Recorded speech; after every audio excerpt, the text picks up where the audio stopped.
Yes, good night, everyone. Thanks for watching. Thanks for tuning in to see this special edition of what we call a pop-up on Barn and Track. Tonight, I got a couple of people on that promising to be, as they call it, explosive.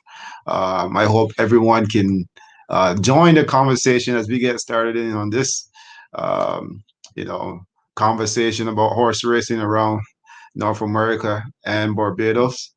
Um, Tonight's guest is my man Darwin Clark. As you all know, he's ex-jockey. Did very well as a youngster in Barbados, and also businessman. He's become a uh, quite a astute businessman and horse owner. For those who don't know him, I suggest you ask some questions while he's on. Perhaps he can answer them. He's got a long history, a long record in Barbados. Um, the guys who are involved in horse racing in the Caribbean and in Barbados would probably know Darwin from his record, past performance, as they would say in the journal. Uh, um, But I see him coming on pretty soon. He's going to get all set up. So I'm just stalling until he comes on and let him do his thing. Um, this is Christmas Eve, and we are winding down to a big break pretty much around the world. And lots of horse people are thanking the lucky stars and thanking God for a full year of being safe and being able to provide for their family and relatives and the horses especially. So as we join in this break, I'm pretty sure there's a lot of people who are very thankful for this rest. A lot of workers in the backstress, jockeys, and so forth. Lots of tracks are probably closing down for 24 hours or so because in horse racing, nothing really stops until that little break, as people say, and then it gets going all over again. The animals need to do their thing, show their stuff. Um, I want to hear from you guys out there, though. Did you have a good year? Um, did you do well on the track? For those of you who own horses and those of you who train horses, how did you do? I know some guys are probably trying to get their last check before the year finishes. You don't have much time though, because you know it's going to end pretty soon. Then the horse will turn another age, and then you go into probably another category, if so, um, et cetera, et cetera, et cetera. Those of you who got 2 year olds trying to break them before they turn 3, you got a few days to do it. Not many tracks around to do it with though.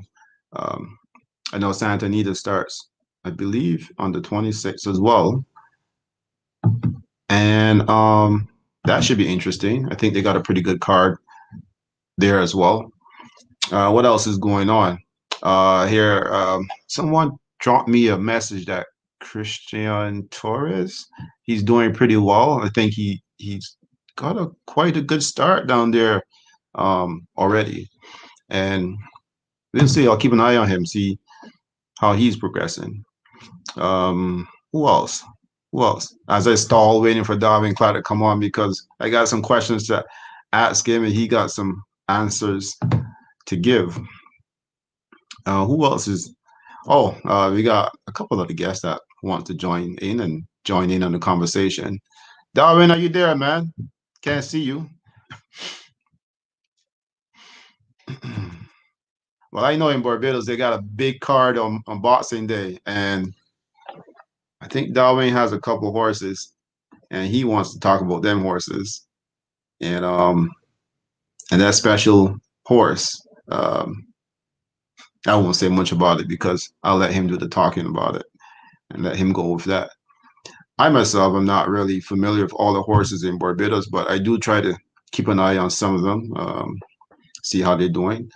I know there's one horse that's progressing really well. I think he had like how many starts that horse had? the top horse in Barbados. Had like five stars, 4 wins or something. Doing pretty good. I can't see you, Darwin. You gotta join the you gotta join in there, buddy, so that I can see you. Get on the camera. There you go. Something's happening now. Slowly. I think Darwin is living in like a cave or something underground somewhere where he can't be touched. Come on in, buddy. You can hear me, you can see me, but I can't see you. So I'm stalling for you, buddy, until we get started. All right. Da-da-dum. There we go. There we go. You're making progress, Darwin. Drinking some tea.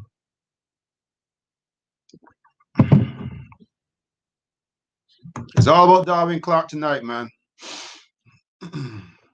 Darwin Clarke, the explosive guy.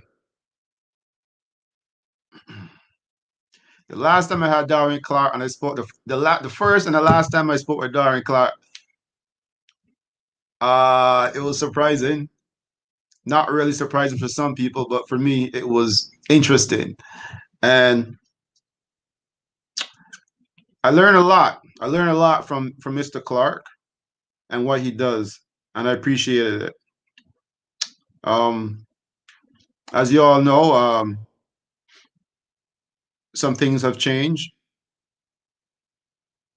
One second, buddy. There, you gotta get some light and some camera, Darwin, because I really can't see you. I don't know. I could be speaking to a ghost right now, buddy. I can hear you, but I can't see you. This is the mysterious Darwin Clarke. You know, the last time we spoke, Darwin, it was the Yeah. same kind of scenario, right? Yeah, can you hear me? I can hear you, man. Okay. I just Well, I can't can't see see you at all. nothing. Oh, let me see. Oh, I know what may be happening. Hold on a sec. And the Lord said, "Let there be light." Let there be light. And miraculously, there was light. Yeah. Yes, sir. Things going on, man. Welcome, man. Thank you, sir. All right. How are you? Well, man, I'm well. Same old thing, different day. But I have two screens up on my computer. And usually when I'm working, I close my laptop. So it wasn't really linking that well. I'm going to try to switch. I see what happened. I try to switch screens here. Hold on a sec. Wrong guy. I like your hat, man. It's pretty cool. Thank you. It's a Broncos hat. See it? Broncos. I can see it. Pretty cool. Yeah, I had all day to get ready, but this is me, man. Just big Broncos fan as well, I guess. Huge, yeah, pretty good, yeah. Very nice. Huge fan. I like him, but we're having a bad couple of years, but we'll be all right. I'm pretty sure, man. I haven't even finished my dinner. Look at that. I was running so behind. Well, let me ask you this: since you say you haven't finished your dinner, is it because your dinner is huge, is a big dinner, or is it because you just don't have the it's time? It's just the wife and I and time. It's just the wife and I, and it was a time crunch, working and just got off work at 4 and took care of the dogs, make sure the wife is settled, and then run to get settled here. So it is what it is. How are you doing? Yeah, I'm good, man. Hanging in here, I'll be out here on the East Coast, or what do you call it, in Toronto, and it's we got some weather coming through, so everyone is kind of indoor, staying put, Yeah, same for us too. We got some crazy weather. It's frozen ice outside, and we're in the same boat too. We don't usually get a lot of bad weather, but next couple of days is gonna be pretty tough. Yeah, I heard that it was like 65% of the U.S. They're being warned to be on storm alert or something like that. Yeah, we got that bad system from you guys, man. coming down from Canada. From us. Canada. No doubt. Yeah, I think even tomorrow, Gulfstream, I think the low is going to be like 41. And maybe the high is going to be maybe 50 something. Yeah. That's unusual for Gulfstream Park. Yeah. Well, I mean, geez, I mean, down there is usually pretty hot, but I guess this time of the year is a little bit cooler. So to be honest, I guess any little cool would help.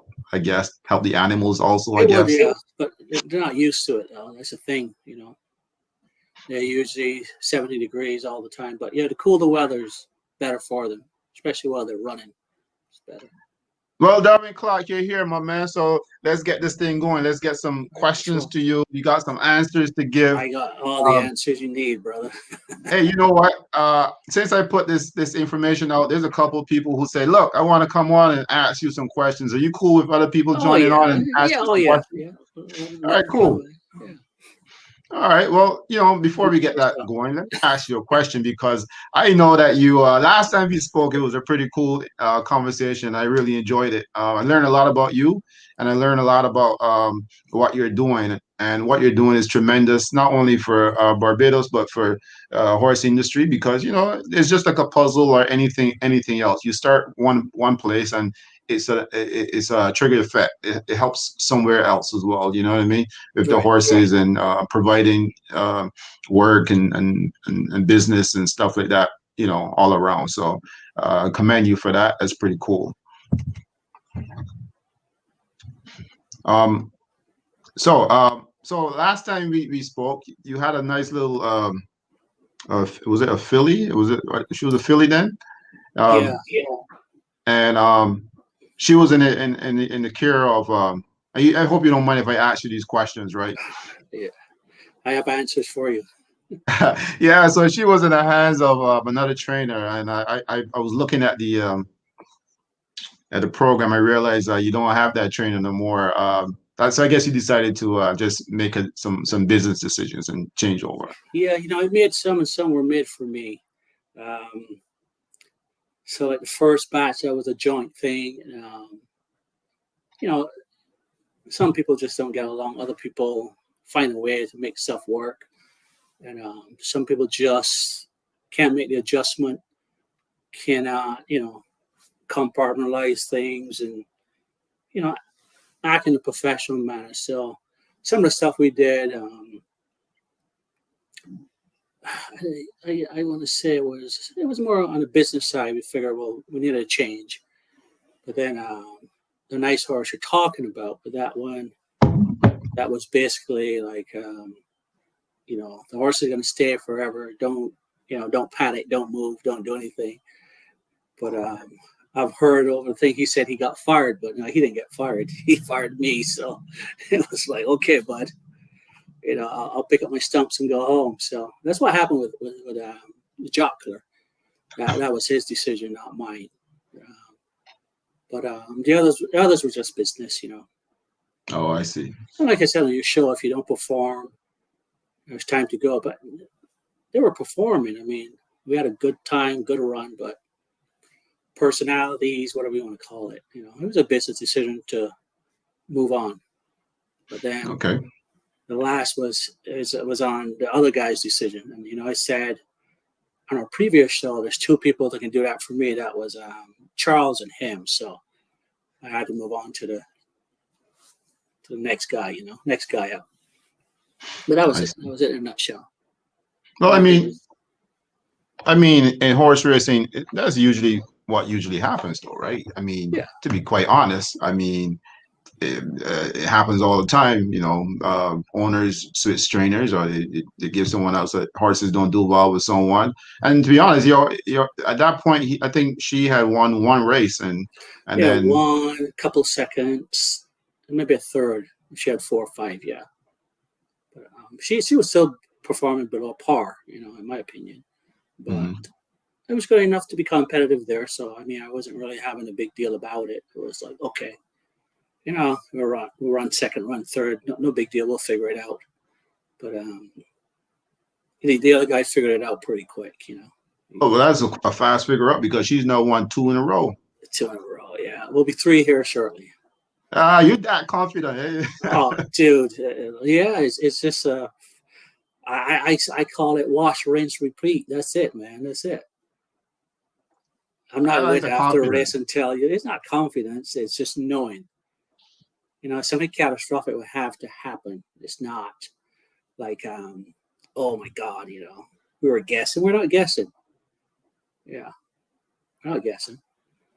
And while we're at it, we'll take the Coolmore too. I'm not sure which one, but we'll take that too.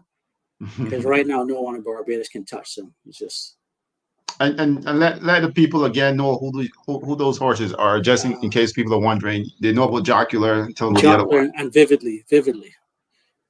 Yeah, on the last show we spoke about her. She had a chip in her ankle, and we took it out, and we figured if she stayed sound, we would have some fun. And she's staying sound right now.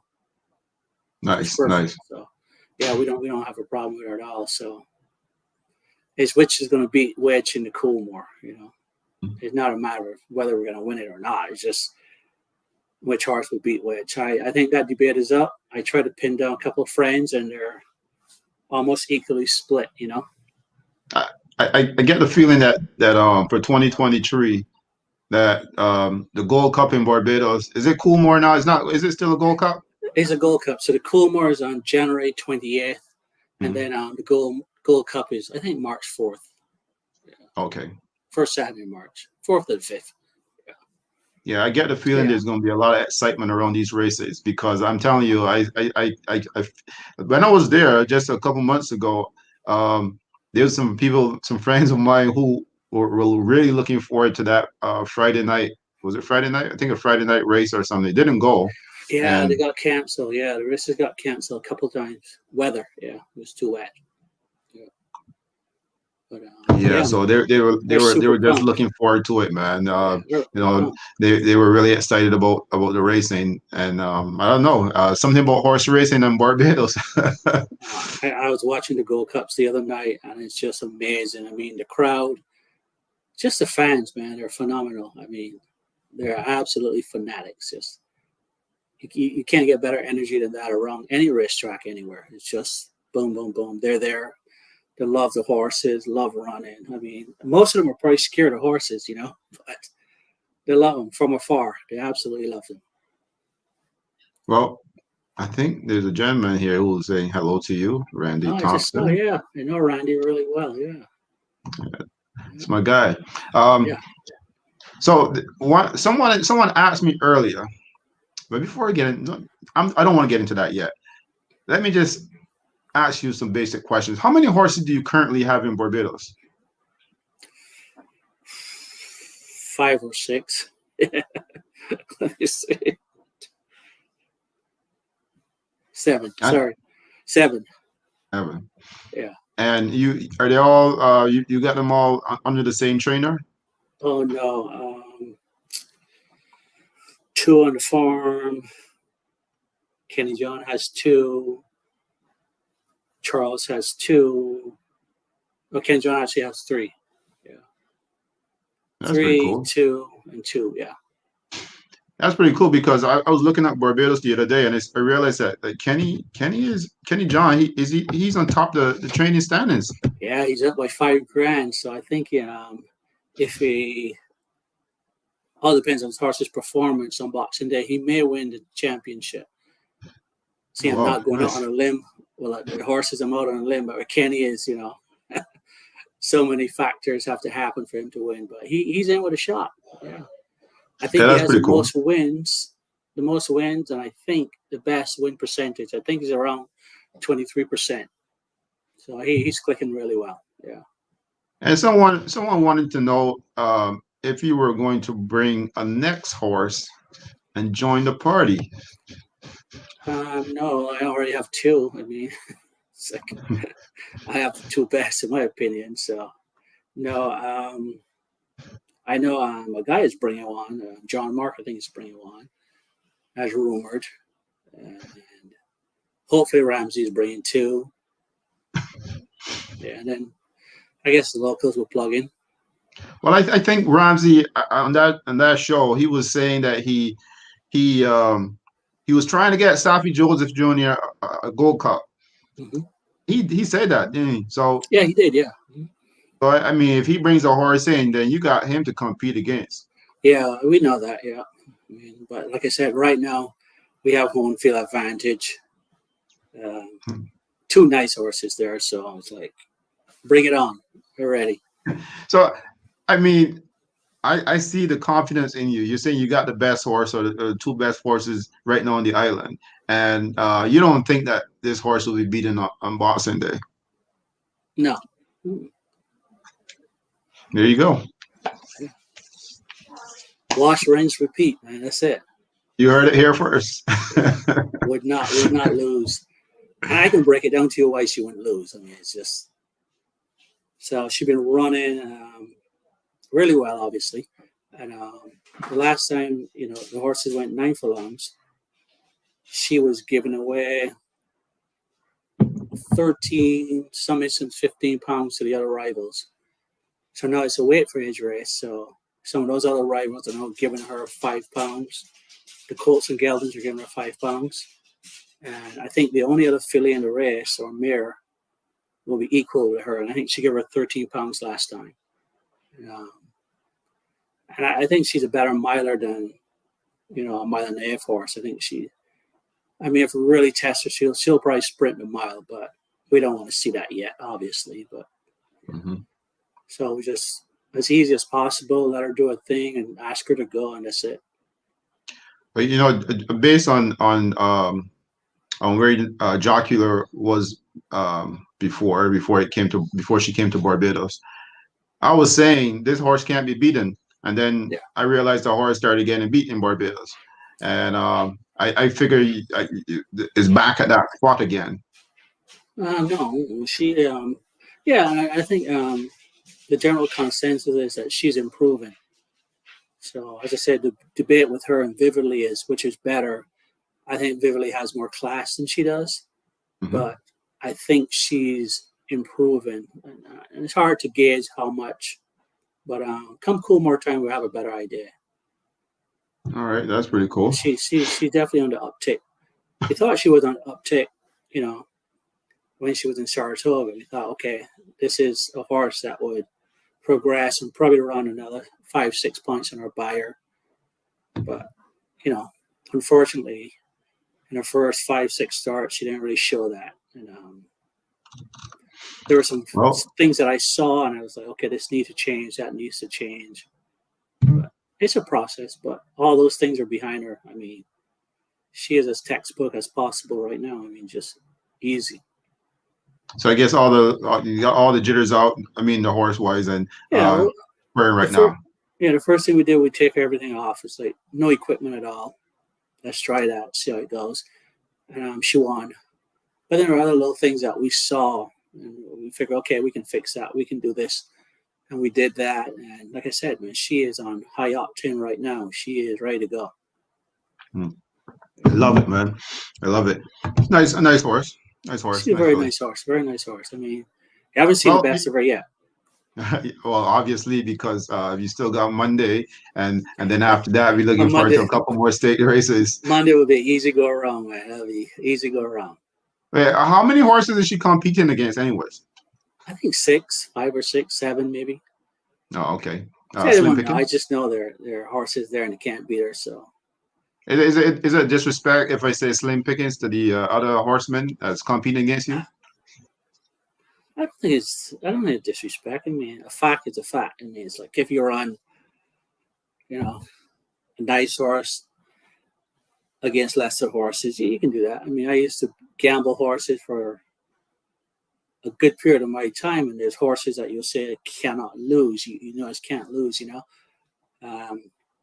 One time I put $4,000 to win on a horse jumping. And my buddy, he took a walk around the building after the race because the horses can't lose. Mm-hmm. And this is not over jumps. So I mean, if something happens in a race, jockey falls, whatever, then yeah. But if all goes well, yeah, doing Yeah, good. nice. Yeah, but it's not Good to hear. disrespectful. I mean, those boys just need to go shop again. They gotta go shop. It's as simple as that. It's like, I love it, man. I love it. So one of your friends, he calls you your friend, maybe a competitor. He wants to join the conversation and have some questions for you. So Yes, sir. I'll introduce him and let him come on and talk with you. Okay. Yep.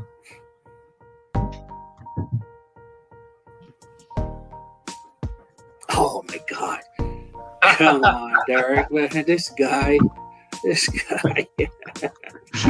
the enemy right now. He used to be my friend.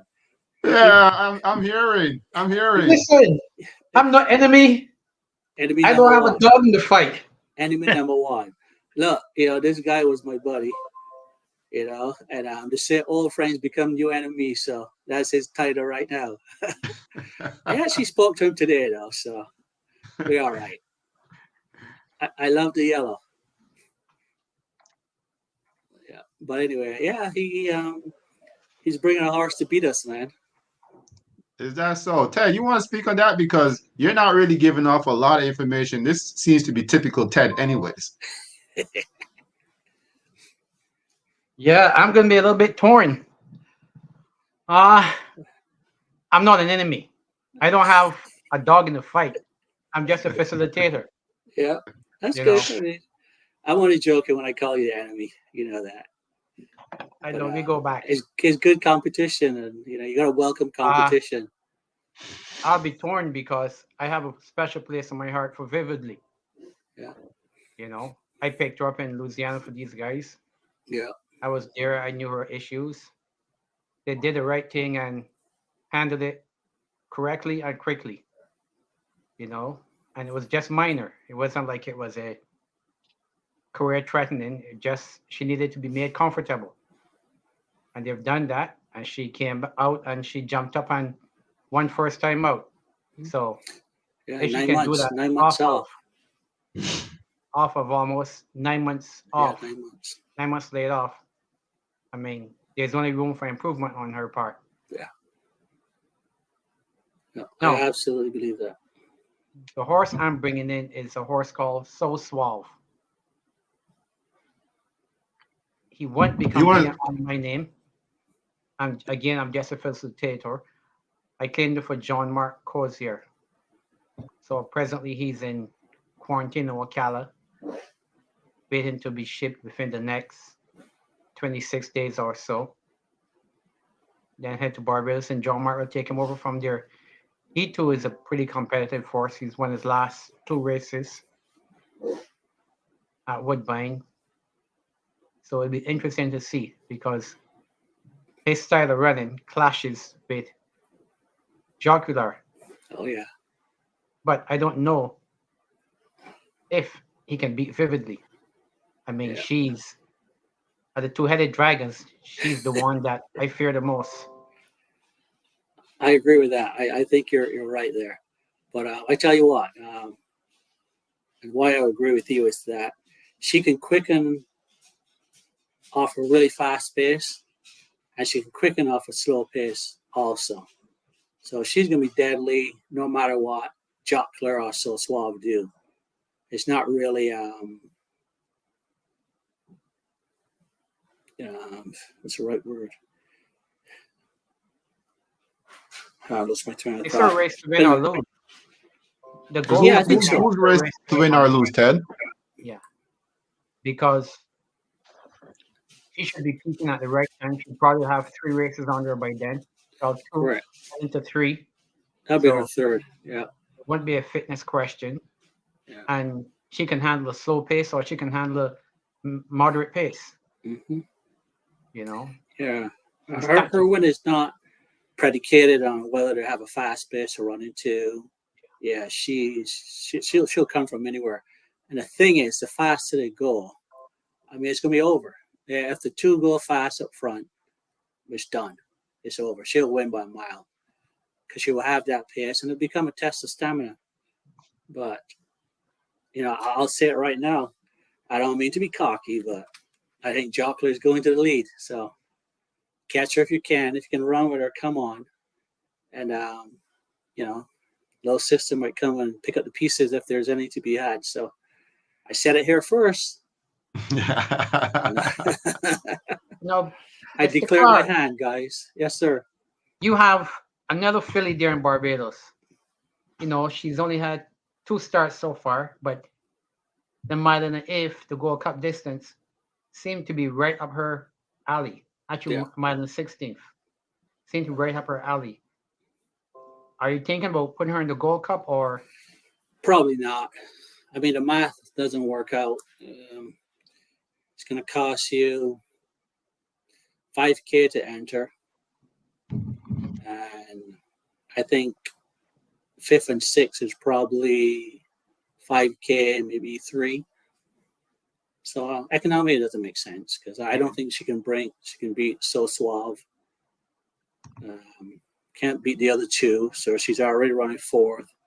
If Ramsey brings 2, she's running 6. So, but the thought crossed my mind. I mean, I thought about it. I'm like, you know what? It might be advantageous. And if it was a handicap race, yeah, why not? But not weight for age. I don't see her running equal weights with the other 2 and beating them. But she does need the distance. She'll run forever. Yeah. But I'm why send her there to run 5th or 6th. So, there must be a race on the undercard that she can probably go win. Yeah. But it sounds to me like you guys gonna have some stiff competition, like me and Darwin was talking about earlier. If Safi, Joseph Jr. and Ken Ramsey is teaming up, I don't know who else is going to join this party, but I think the fans want to see more of outside horses coming in and joining this party and making it all spicy. Yeah, it's rumored that I think they're saying David Seale's going to get a horse. That's why it's rumored, Barbados. So that might be horse was claimed in Miami yesterday. Horse by the name of Mohawk. He's rumored to be coming to Barbados. Yeah. Yeah, I mean, I don't mind who to bring. We're there. We're ready. Come get some. That's it. We'll see. Yeah. So, hey, Darwin, your race is the 8th race on Monday, right? Yes. Mm-hmm. Okay. So you're not even. I guess there's nobody for you to be really fearful of. Inspired Adventure is a nice horse. He's a nice horse, but it's going 7.8. I mean, he can't get back to us going 9, so he can't get back to us going 7.8. I think he beat her twice going 9 furlongs, but 7.8 now. Well, I guess they got their hands full. Yeah, the only one that you can bring a half argument to would be Brilliant News, which I haven't met him yet, but just based on his form, he should not be able to beat her. I want you to at some point let's get Charles Williams on the platform. I told you that, man. I told you that before the guy even win a race. I was like, hey, this guy is the real deal. I reached out to the guy. I haven't heard him back. Okay. Is he a mystery or what? What's happening? Well, he's kind of like me. He's underground, People want to know where this guy come from. It's like, who's this guy? This guy's winning races. Who's this guy? But yeah, he's been there for 40-something years. Been around. Tell your age now, man. Well, I don't care. People gotta know how old I am, man. You like Methuselah? Yeah, he's up there, but he's been around. Richard D, Safi Joseph. I'll tell you a quick story about him. When I knew he was a good horseman, several years ago, maybe 10, 15 years ago. No, more than that, because I've been here 20-something years ago. Oh, my God. So, probably 30-something years ago, maybe 40. But he was working on Rodney Jones' farm. I think Jill Wilson had leased it at the time, but she was up there. And Paul Neal got a horse called the Graduate. Probably leased it or bought it from Charlie. But anyway, Charles told me, he said, I got a horse for you to gamble. I'm like, what's the name? He said, the Graduate. I was like, come on, dude. That horse can't run. He's like, oh, this horse can't lose, Like I said, we used to gamble for a big part of our lives. So he's like, you need to come see this horse. So I got in my car, I drove it to the farm, and I saw the horse, and I'm like, oh, my God. This horse cannot lose. I mean, anyway, the horse did win, but he can transform thoroughbred horses. The guy, he just has a knack, man. He's a good horseman. You know, we spent so many years, especially in his latter years by Safi Senior, obviously. When we'll wake up at 5 in the morning, and some nights 11 p.m. we're now going home from the farm. And it's working, taking care of the horses, and then we'll sit and talk about horses, handicapping, whatever have you. I mean, so he's put in the time. Just unfortunate all the years he never had an opportunity to train horses legit. You would always have to be the guy in the background and stuff like that. And even when I was training, I had several horses that I owned there, and he was helping me at the time, and we won a lot of races. We had a Spree Girl was a good horse that we had at the time, and she won from what they call G class to A class, beat the A class sprinters. She won Champion Creole that year. Then we had Country Bliss. We had a good time, and he was always there. So I know 100% that he knows about his horses. Great horseman. Love the horses. That's the main thing. Like, if there's something wrong, he's not running. If there's an issue, he's not going to this. He's always horse first. Take care of the horses, horse first. Yeah, the guy's excellent, man. I mean, the guy is... How important is that for you as a horse owner to know that your trainer... so comforting. I mean, I know every night everything's cool. They're good, put to bed, everything, man. The guy, yeah, he's phenomenal. Yeah. Nice. It's almost like I'm training because he's there, and I can have flat out conversations with him. I don't want to call it arguments, but disagreements, And we'll walk each other through what we're doubting or what we're thinking, and it's straight, honest conversations. He doesn't get offended. If I say, well, I don't believe you should do that, he would tell me why he's doing it, and then we'll talk through and say, okay, sounds good, go for it, or no, let's do this. It's like vividly when we entered her, we said we're not going to run her back in the race on Boxing Day because it was 16 days, and we knew that, and I was like, well, that's our plan.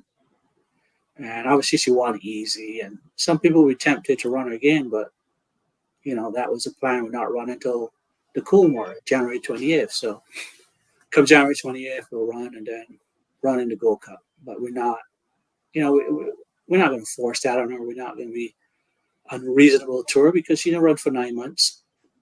I'm sure her body went through a lot of trauma coming out and running, and then you got to give them time, So some people would say, hey, let's go here. It's easy.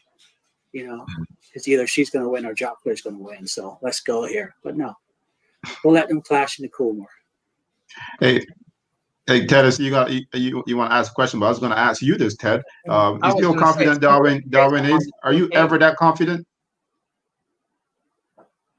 I was going to say, it sounds like Darwin and Charles are on the same page, which makes for a very good team. Yeah, we are. I mean, like I said, we spent a lot of years working together, a lot. I mean, I think I met him when he was 10. And obviously a big number, so that's a lot of years ago. I didn't realize it was that long ago. Yeah. I mean, he's just an astute horseman. There's no way to put it. I wouldn't go as far as say he's the best horseman in Barbados, but he's up there. I mean, the guy's no joke. The guy's like one of the best. One of the best. Yeah, can't go wrong with him. So, Ted, you want to ask a question? And see if you want to ask a question. No, I'm listening. I can comment. I remember Charles from by the Deans back in like 85, 86. That'll be the 80s, yeah. Mm-hmm. That's where I met Charles. Not a big guy, kind of smallish guy, and just did his thing. One of the first guys I saw with a wrist. You go get the elephant grass, make a wrist, and he was the man. Yeah, the thing is, like Charles and Victor Cheeseman, those are good. Like, were excellent grooms back in the day. And now, obviously, they're both training horses now. So, I know that one time they were I think, well, from based on stats, that Cheeseman was top guy, but I was really surprised to see Kenny John was on top the standings like that. Yeah, I think Cheeseman won a few years champion trainer, a lot of years. I'm not sure because I wasn't following back then. I know he won the championship maybe 4 or 5 times. Yeah, Victor had a good run. I mean, yeah, it got him recognized by the government. He's now BSS, something. Yeah, he has some acronyms. Yeah, got, maybe Silver Crown Merit or something. Yeah. Yes, he got his recognition because of his accomplishment.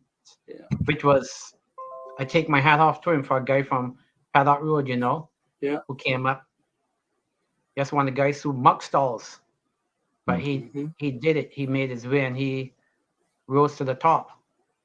But even as a groom, he was always above the average groom. There were several grooms, like Harcourt, Sealy, Sprinter, Victor. There was several grooms that stood out, you know. And some of them have gone on, you know. Even like Carlos Grant was a good groom back in the day. But good to see him. And obviously now he's always on top of his horses, because I know he's all about the horses and the business, right? Correct. Been to him. Very straightforward guy.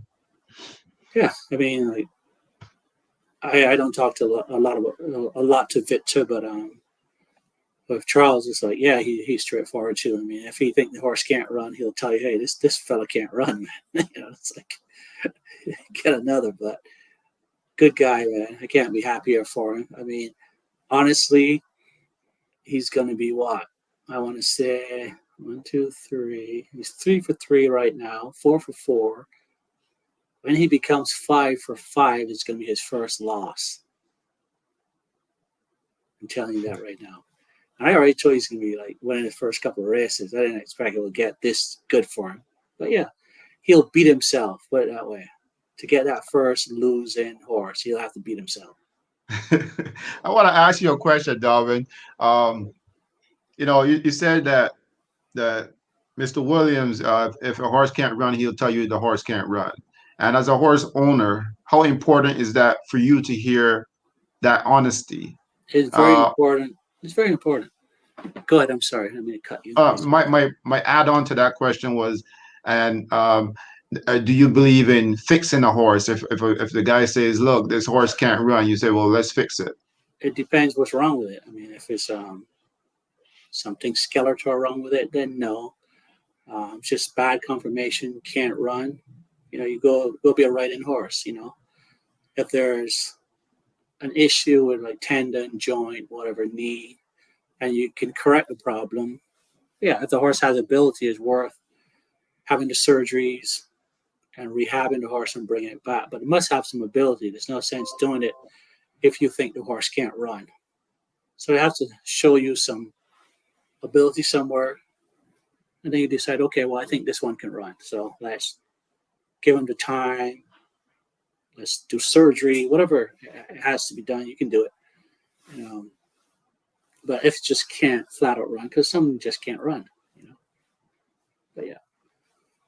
Well, you need to know that, because then you go look for another horse. That's right. That's right.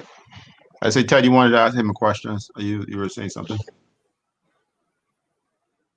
Yeah, Charles is in a really good spot right now. You know, he has the 2 best horses in the country. Mm-hmm. And he has 3 in training or 2? 3. So he's got 3 of the 5 best horses in the country. Well, one is unraced 2-year-old, so but he looks amazing. The horses looks immaculate. I mean, when you see this guy's horses, they stand out, you know. It's like they stand out. They get random tests all the time, so they obviously stand out. which I think is laughable. That. Well, I don't know. Tell me about that. I heard that suddenly in Barbados, they're now doing random tests. Yeah. Pre-race testing. Oh, I didn't know. Pre-race. I have to use the correct term. Out of competition testing. Yeah, to do out of competition for sure. Yeah. Yeah, there's just it's random. But if you have 3 horses and you get 2 tested already, I mean, how random it is. So was it always like that? Just, if you mind if I ask you? I think it's recent. To my knowledge, no. I mean, it's recent. When I was there 30-something years ago, no. But I can tell you what, when I was running races there, at the time Jamaica was doing the test, my samples were going to England. That much I know. Because I had a little inside information. And, people say, well, hey, you're not going to get your check this week because your test went to England. I was like, cool, man. Grass and water, man. That's all I'm giving them. So they can send them to Japan, wherever. But my test used to go to England. I mean, that's so much bullshit, but whatever. Well, I did come back with a bad test. So my first race as a trainer, I had my first dope case, everything. So I got it out of the way. It's just like boom. But see, John Mark's comment there. As soon as you get success, everybody think you're doping. I mean, I have people say that all the time, and it's like, come on. Fear? Is that a fair statement from one of the watchers, from viewers? It's, yes. Certain people, yes. Certain people they'll keep an extra eye on, But other people win and think, oh, that's normal, that's fine, But certain people always have like, okay, let's keep our eye on this guy, what's he doing? But it's normally hard work because you can't use stuff and you'll get caught. I mean, even America, in American races, you can use certain things. In Barbados, you can't use anything. Is that a good thing, though? It's good for the horse racing, I think. For owners and trainers, they're like, oh, we need a little help. We need this, we need that. But for the purity, I'm a purist. I mean, I'm like a English guy. We just don't run anything but the bridle and the saddle, man. I like the purity of it. But you get to North America, then there's certain jurisdictions that allow you to do certain things. 2 days for this, a week for this, whatever. But I like the purity of the race, and I still like that. I'm old school, so I do. And I don't train, so I can say that. It's like, yeah, don't tap anything, don't do this, don't do that, because I'm not dependent to make a living by doing it, But there's some horses that need help, but I still believe in the purity of the racing. Yeah. I know for a fact that in that case, it probably wouldn't work so well here, because then, I mean, it could work, but there's a lot of people who probably won't eat because right. A lot of smaller trainers. I mean, even like the Lasix, you can't run in Lasix in Barbados. But a lot of jurisdictions right now, the 2-year-olds can't run on Lasix until they turn 3. So they're trying to, I don't want to say clean it up, but less medications. Because some of the medications are helpful. Not to say open a horse. A writer once told me, and she said to me that bringing up the doping conversation is very touchy amongst horse owners and trainers. So I'm curious to hear what your thoughts are, both of you actually, since all you guys are here. I'm sure Ted will have a different opinion than my opinion, because he's a trainer. So he needs his horses to perform, win, to make money. But I can almost say I'm an outsider. It's just like the clean, nothing. Let's go do it. But if you don't help horses, you'll cut down the horse population, and Ted and other trainers will be looking for jobs. So it depends which side of the fence you sit. What do you think, Ted? Every medication has its place in horse racing.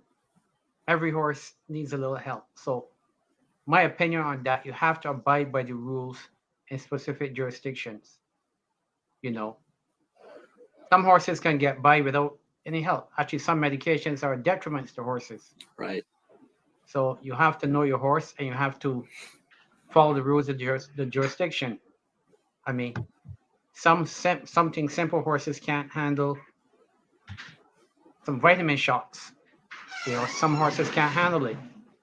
So we have to be careful what we give horses. I know your horse and know what it can handle and what it can't handle. So again, every medication, everything has its place. Fair answer. Yeah, it does. It's like I said, we see the issue different, and that's the problem with horse racing. It's like, depends on where you sit. You'll have a whole you have a different opinion, from the people on the ground actually working, and that's their living. I guess it's kind of like Peter, I really wanted to get, I was curious about the other horses that are running on Boxing Day. So I wanted another Barbadian connection to join us, but unfortunately, he's not going to be able to join us. But that's cool.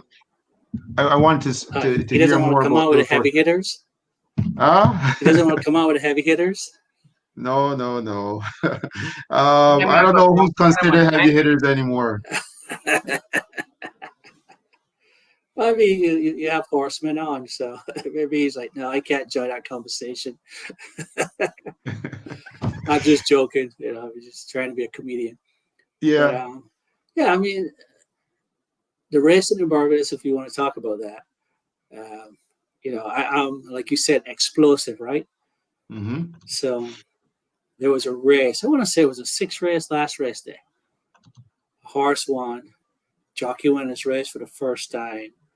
Jockey got on the scale, and there's something amiss. I'm watching on the internet. I'm looking at it. And I'm like, oh my God, this is so bad for the integrity of Bajan racing. And I haven't heard anything about it. Nothing came out in the media. I don't think the Turf Club put out a statement. But clearly, there was something wrong with the weighing back in of this rider. And What had happened again? Well, I want to say it's a 6 race. I'm not calling names and get sued, but I was watching the weigh-in, and obviously the rider was under the allotted weight. I know back in my time, I think it was 1.5 pounds you could come back in under. Anything over that 1.5 pounds, it was automatic disqualification. You would have an objection by the clerk of the scales, and then the stewards would take it on and see what happened, and it would result in a disqualification. But I saw this, and I'm watching it, and I'm seeing people trying to make up the weight in all kind of creative ways, and I'm like, oh my God, I can't believe I'm watching this. I mean, it looked like some bush track somewhere. I don't know. I can't even say Dominica because they don't have racing, but I have to be Dominica. And I'm like, this is not good for racing, period. And so I was just, sitting a couple of days when the Turf Club will put out a statement, because the stuff is on the internet. So not to say you can brush it under the rug and say, well, it never happened. I mean, the most they can salvage and say, everything was fine. But just the feedback you get, I saw 3 or 4 people look at it, and they all had different numbers on how much weight the person was under. And I'm like, come on, Turf Club, do something, please. A statement. How is that possible? I don't know, man. I'm not there. I'm telling you what I see on the internet. Don't believe everything you see, but if it's live, you got to believe it, right? I'm sure it's still there if you guys want to go take a gander, but it was just disappointing to see. That's where I'm from, and that stuff can go on, So, and it might be, to save them a little face, it might be within the norm, but then announce that. Let the people watching online inform them what's going on, what happened, and move on. But it was bad. It was ugly. It was a stain on the races. I don't know how to correct that. do you have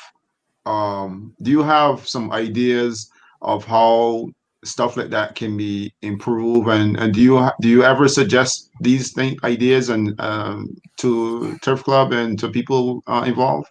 What I think partly that's why the scale is in the parade ring now, because to have more transparency, right? I that's what I heard. I'm not sure, but they say partly that's why it's there, because they thought people were cheating in the past, so they figure put it out here, everybody can see it. But then you obviously have an issue, and there's no clarification on the issue. I mean, that's wrong. That's bad. It's bad for racing, bad for the integrity of racing. How can you trust the clerk of the scales when it looks like something's amiss and there's nothing, there's no info, there's no one saying, well, it's this, that, but it's all good. I just think it's bad for racing. I want to ask you both a question because you guys are heavily involved. Obviously, Darwin, you were a jockey, and now you're a horse owner. Ted, you dabble in all of it. You just didn't become the jockey, but you are a writer, trainer, owner, everything, all the above, right? Something's been bothering me. Like I asked a lot of questions, and it's not bothering me, but it's a curious question that I have, and it surrounds Barbados and racing.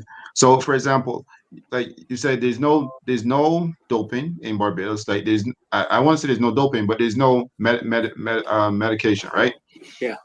Right. So and then shortly a while ago you said they had just started testing, right?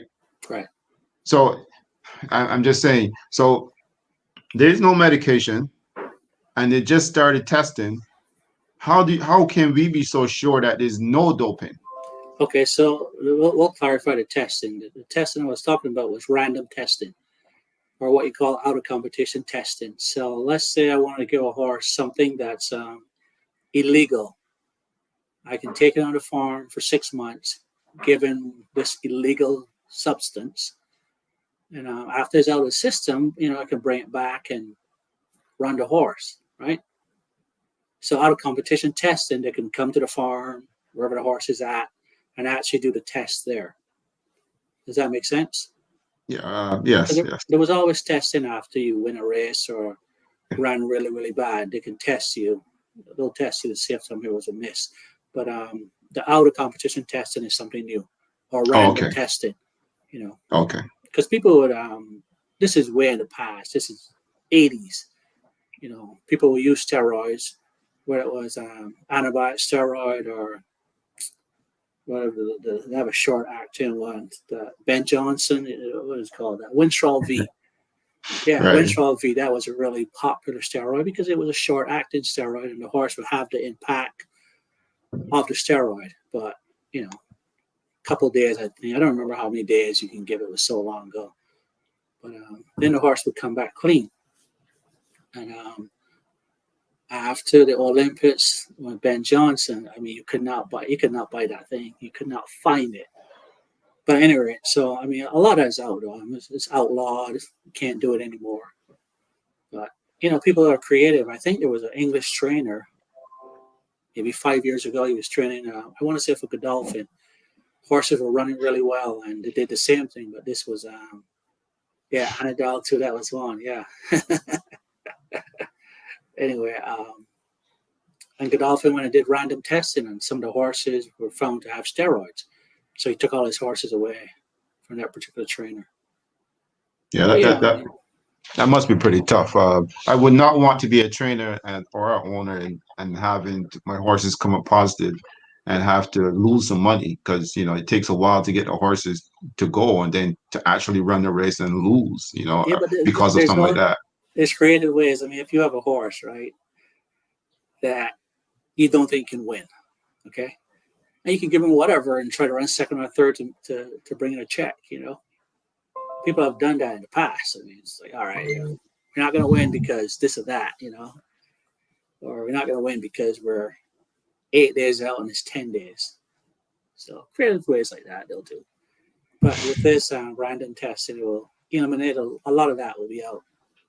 So, now, it's a good thing. Do you have some because I know like your name is starting to get around, lately, and you're starting to become a guy in Barbados horse racing. So Ted. I'm talking to Darwin, talking to Ted too, but because lately someone also mentioned about Ted. They said they heard Ted was actually bringing a horse down. Well, obviously I can't speak on that, but I'm just saying, like, your names are starting to get there, and what's shifting? What's happening, guys? I was writing from the 80s, so my name should be there. Come on. I just think I don't know. I have no idea. I'm not on the ground. I'm not there. I'm just living as the young people would say, my best life, I guess. Now, are you excited about the future of a horse racing in Barbados? Because it seems like you're sending horses to Barbados. Are you sending horses around in North America as well, or what are you doing as well? Me or Ted? Sorry, that's you, Darwin. Oh, okay. I would say Barbados is my main focus. Um, I don't get the excitement for American or Canadian racing like I do for Barbados. It just has a different feel, you know. And I have run a couple of babies last year. They ran some seconds, thirds, and fourth. We didn't win any races, but they ran well. But yeah, the main focus is Barbados. Yeah.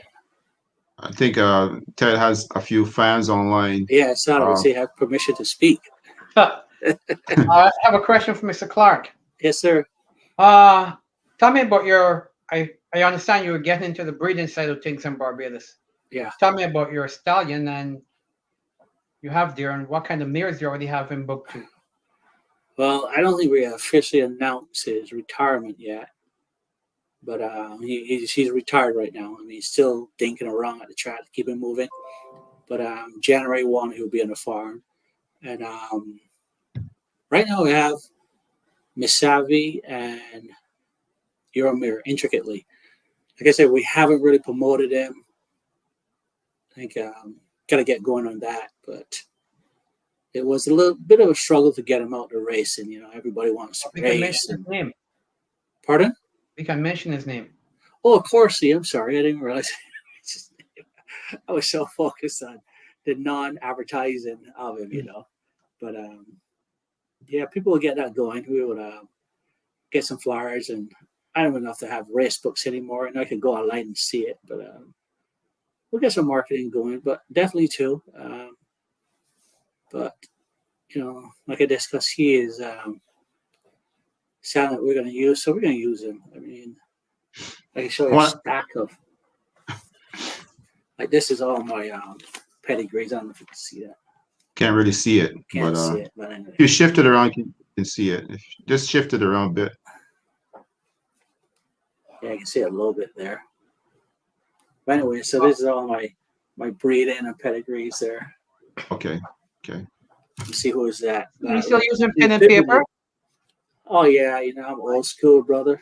I can tell the people a little bit what Corsi is. They got some idea what Dorset with Rapunzel's dream. Yeah, so I do this in my spare time. There we go. Wow. I write it all out. Wow. Yeah. I'll show you the savvy. I'll show you the savvy. That is Soda Kitten. And those are the three. Who does she knit well with? Huh? Who does she Any knit El with? Prado, you see, she will have El Prado on top and bottom. Yeah. Yeah. So any El Prado stallion or Art Schiller, Dorset, the Almador stallion. But yeah. So You're cool, man. I have all of that already. What people should know about Corsi is Corsi, he was one of the leading 2-year-olds in his crop in Canada until he had an unfortunate racetrack injury. Right. But he was special to watch in his first 2 races before he got hurt. I mean, he got ran into by another horse on the racetrack where the injury caused him to lose pretty much all of the muscle mass on his right shoulder. So he have you can see where the injury was. He's lost all the muscle tone.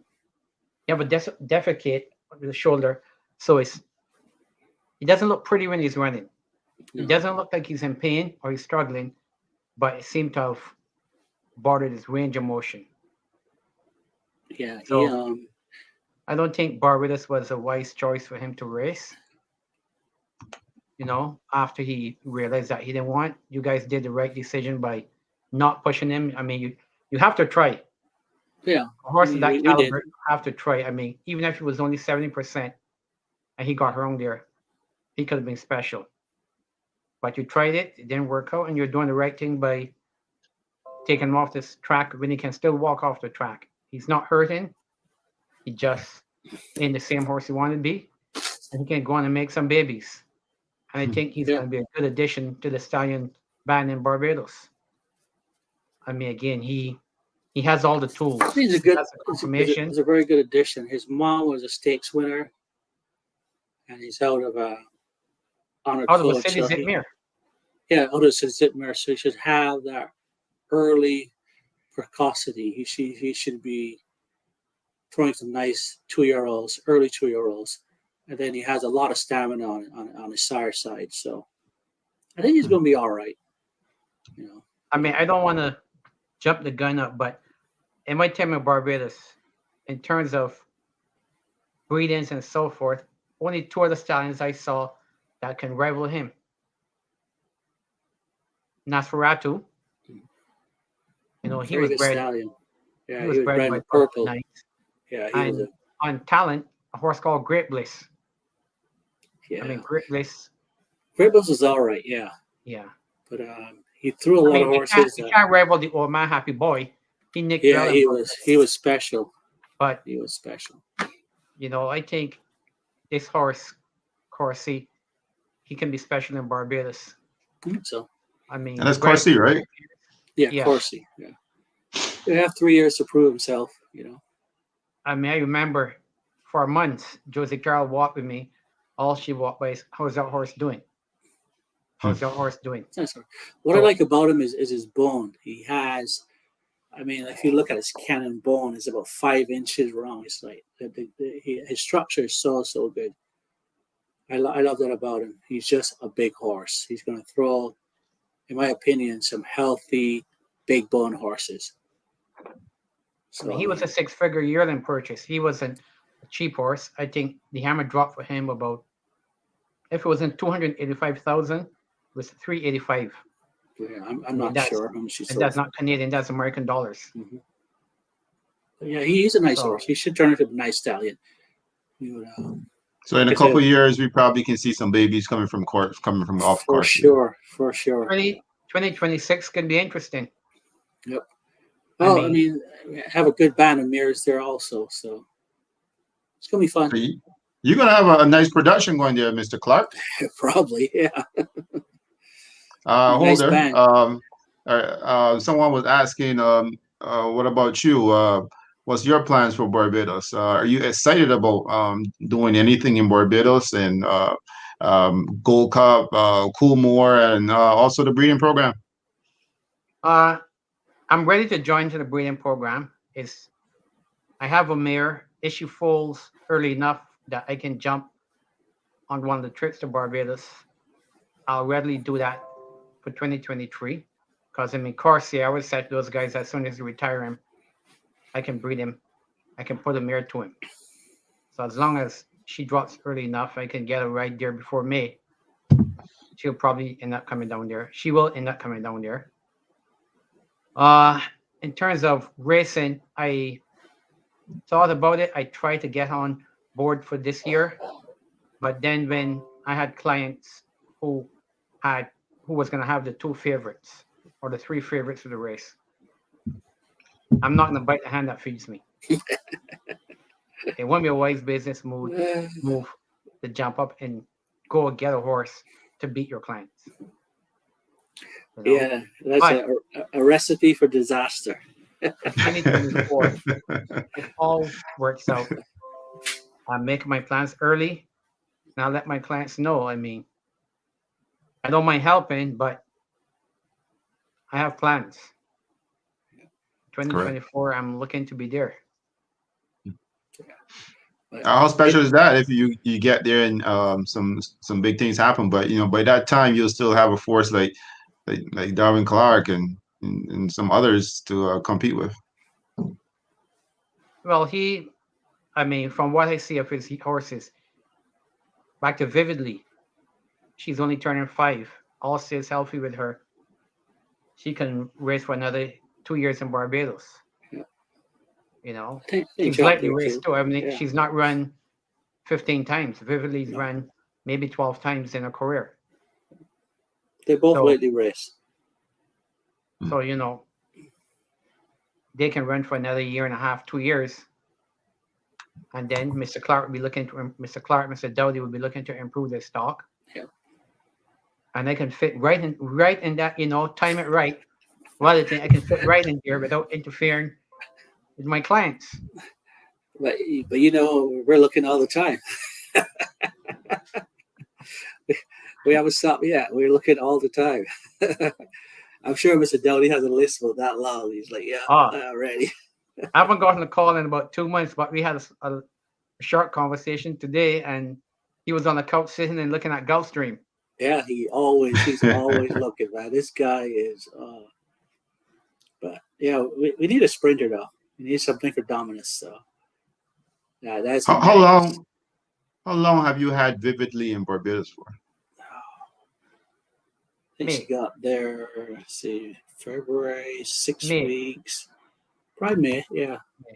I think May 27th, actually.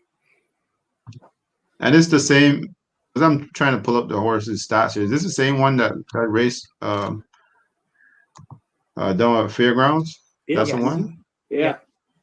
Yeah, I looked at that earlier this week, and I was just curious. Is it the same horse? So again, I mean, pretty sharp horses, decent horses. So hats off to you.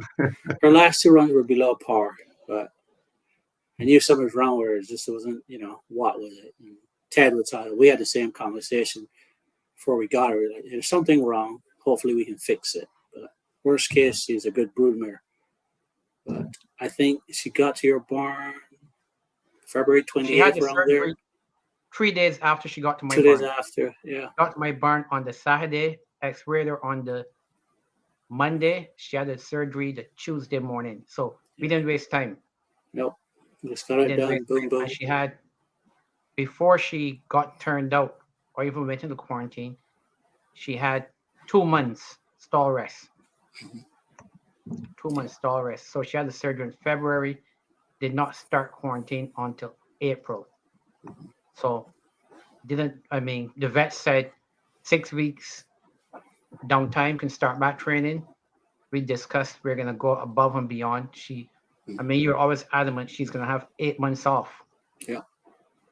And she didn't race until November. Yeah. Another thing, when you do stuff like that, you have to stick to your guns, stick to your plans. This is what we're doing. It's the right thing to do, and do it. Don't get hasty. Don't okay, she looks good, let's go. No, I don't believe in that.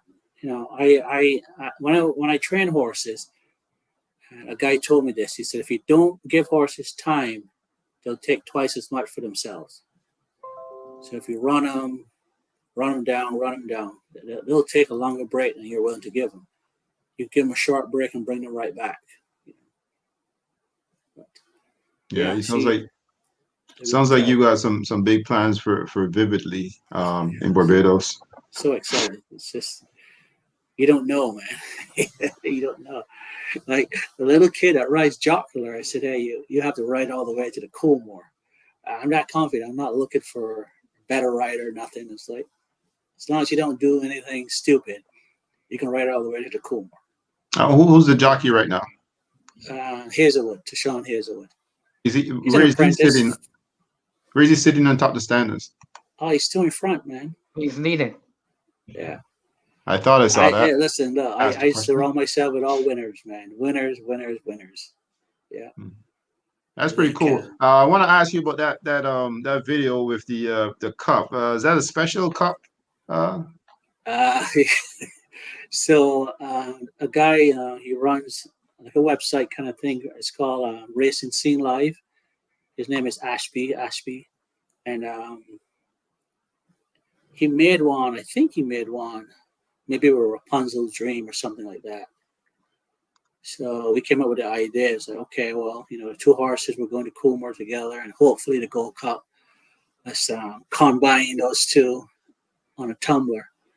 So he came up with a design, and then we put it on a tumbler. Yeah. And that's a guy cool. in the U.S. No, he's in Barbados. Oh, he's in Barbados. There's a website called Racing Scene Live. I'll give him a plug on your show. He's a little bit behind the scenes because Don't hear much about him. I see the racing scene, but I don't hear his name. Well, maybe he doesn't want to be public. I don't know. But he does. He takes some really good pictures. Yeah, he's very creative. If you go there, you see all blue and yellow.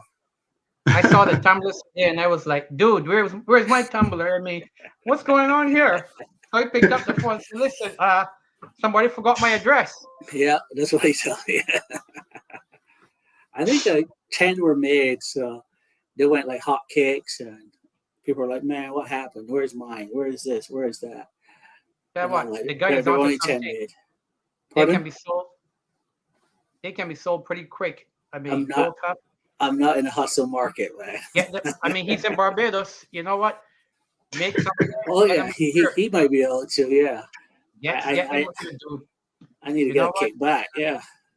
I'm not in a retail business. He might have missed a Christmas rush, but listen, back in my day, those Gold Cup shirts used to go fast. That's a good idea, Ted. Those Cotsworth Gold Cup shirts used to go like. You get 5% finder's fee. Listen, I'm not going to help my people. I'm good. Ted is always all about the hustle, eh? Yeah, natural born hustler, man. Natural born. That's Ted. You got to eat. I want to ask you about your gray horse, man. Since I got you here again online, Kaiko Kaipu, how's the horse doing? How's the horse? Tell me a little bit about the horse, man. What's happening? Right now he's in Florida enjoying life. Tonight he's spending the night inside because in Ocala is getting a little cool tonight. Well, cold for them. Yeah, it's gotten down to -3 there tonight. So it's a little chilly, so he's inside. I was in Ocala a couple of days ago looking over him, and he's doing well, getting a break, preparing for next season. Mm-hmm. I mean, I felt he needed to have a good long break because he's only a 2-year-old, but I was able to get 7 races out of him and 7 solid performances. I mean, he ran really well. Ran 5 seconds, 2/4 against good quality horses. So I'm a little excited and trying to do right by him as a 3-year-old. I mean, he 3.5, 4 months vacation, like Mr. Clark said, time is one of the best tools for a horse. So he had a hard campaign. He proved or he showed that he can handle the grind, but also as an athlete, you need time to recoup. I'm not saying he was hurt because he wasn't, but time to recuperate and any nagging injuries that might have been bothering him. I decided to give that. Actually, when I got to that, what helped me come to that idea, I had a conversation with Rod Jatfield in August, September, kind of told him my plans for this horse. He said to me, follow that path. You can run him, but stop on him early enough to give him a good 3.5 to 4 months off and try to avoid looking at him with a saddle until middle of January. So good advice. Hopefully he grows some more too in that break. Yeah, he's put on a little bit of height, and I took the necessary means to put some weight on him. He's not a big horse, but I would like to see him have a little bit more hind end. So I put him on some bone growth and bodybuilder and take him out there. And Dr. Green and Sunshine is two of the best remedies for a horse. Why don't you send some of that stuff for me? I need some of that stuff, brother, man. You get all the sunshine in Barbados. Listen. I mean the stuff before you said the sunshine. Listen, bodybuilder. You gotta send some of that stuff for me, man. Rice bran oil. Nothing. Rice bran oil is one of the biggest tools out there. Wow. All the bodybuilders are derivatives of rice bran oil. Okay. I gotta start using some of that. Get rolling. Yeah. So I don't want it to end like that with Kaiko Kaipu. So you said currently he's in Florida and he's getting some sunshine and some green grass and he's just being a horse right now and getting ready to for another trek coming back to Woodbine or don't want Gulfstream. I'll see how the cards stack up. I mean, it would be nice to get a start into him before he comes up, but also you got to see how the program for Woodbine is for him.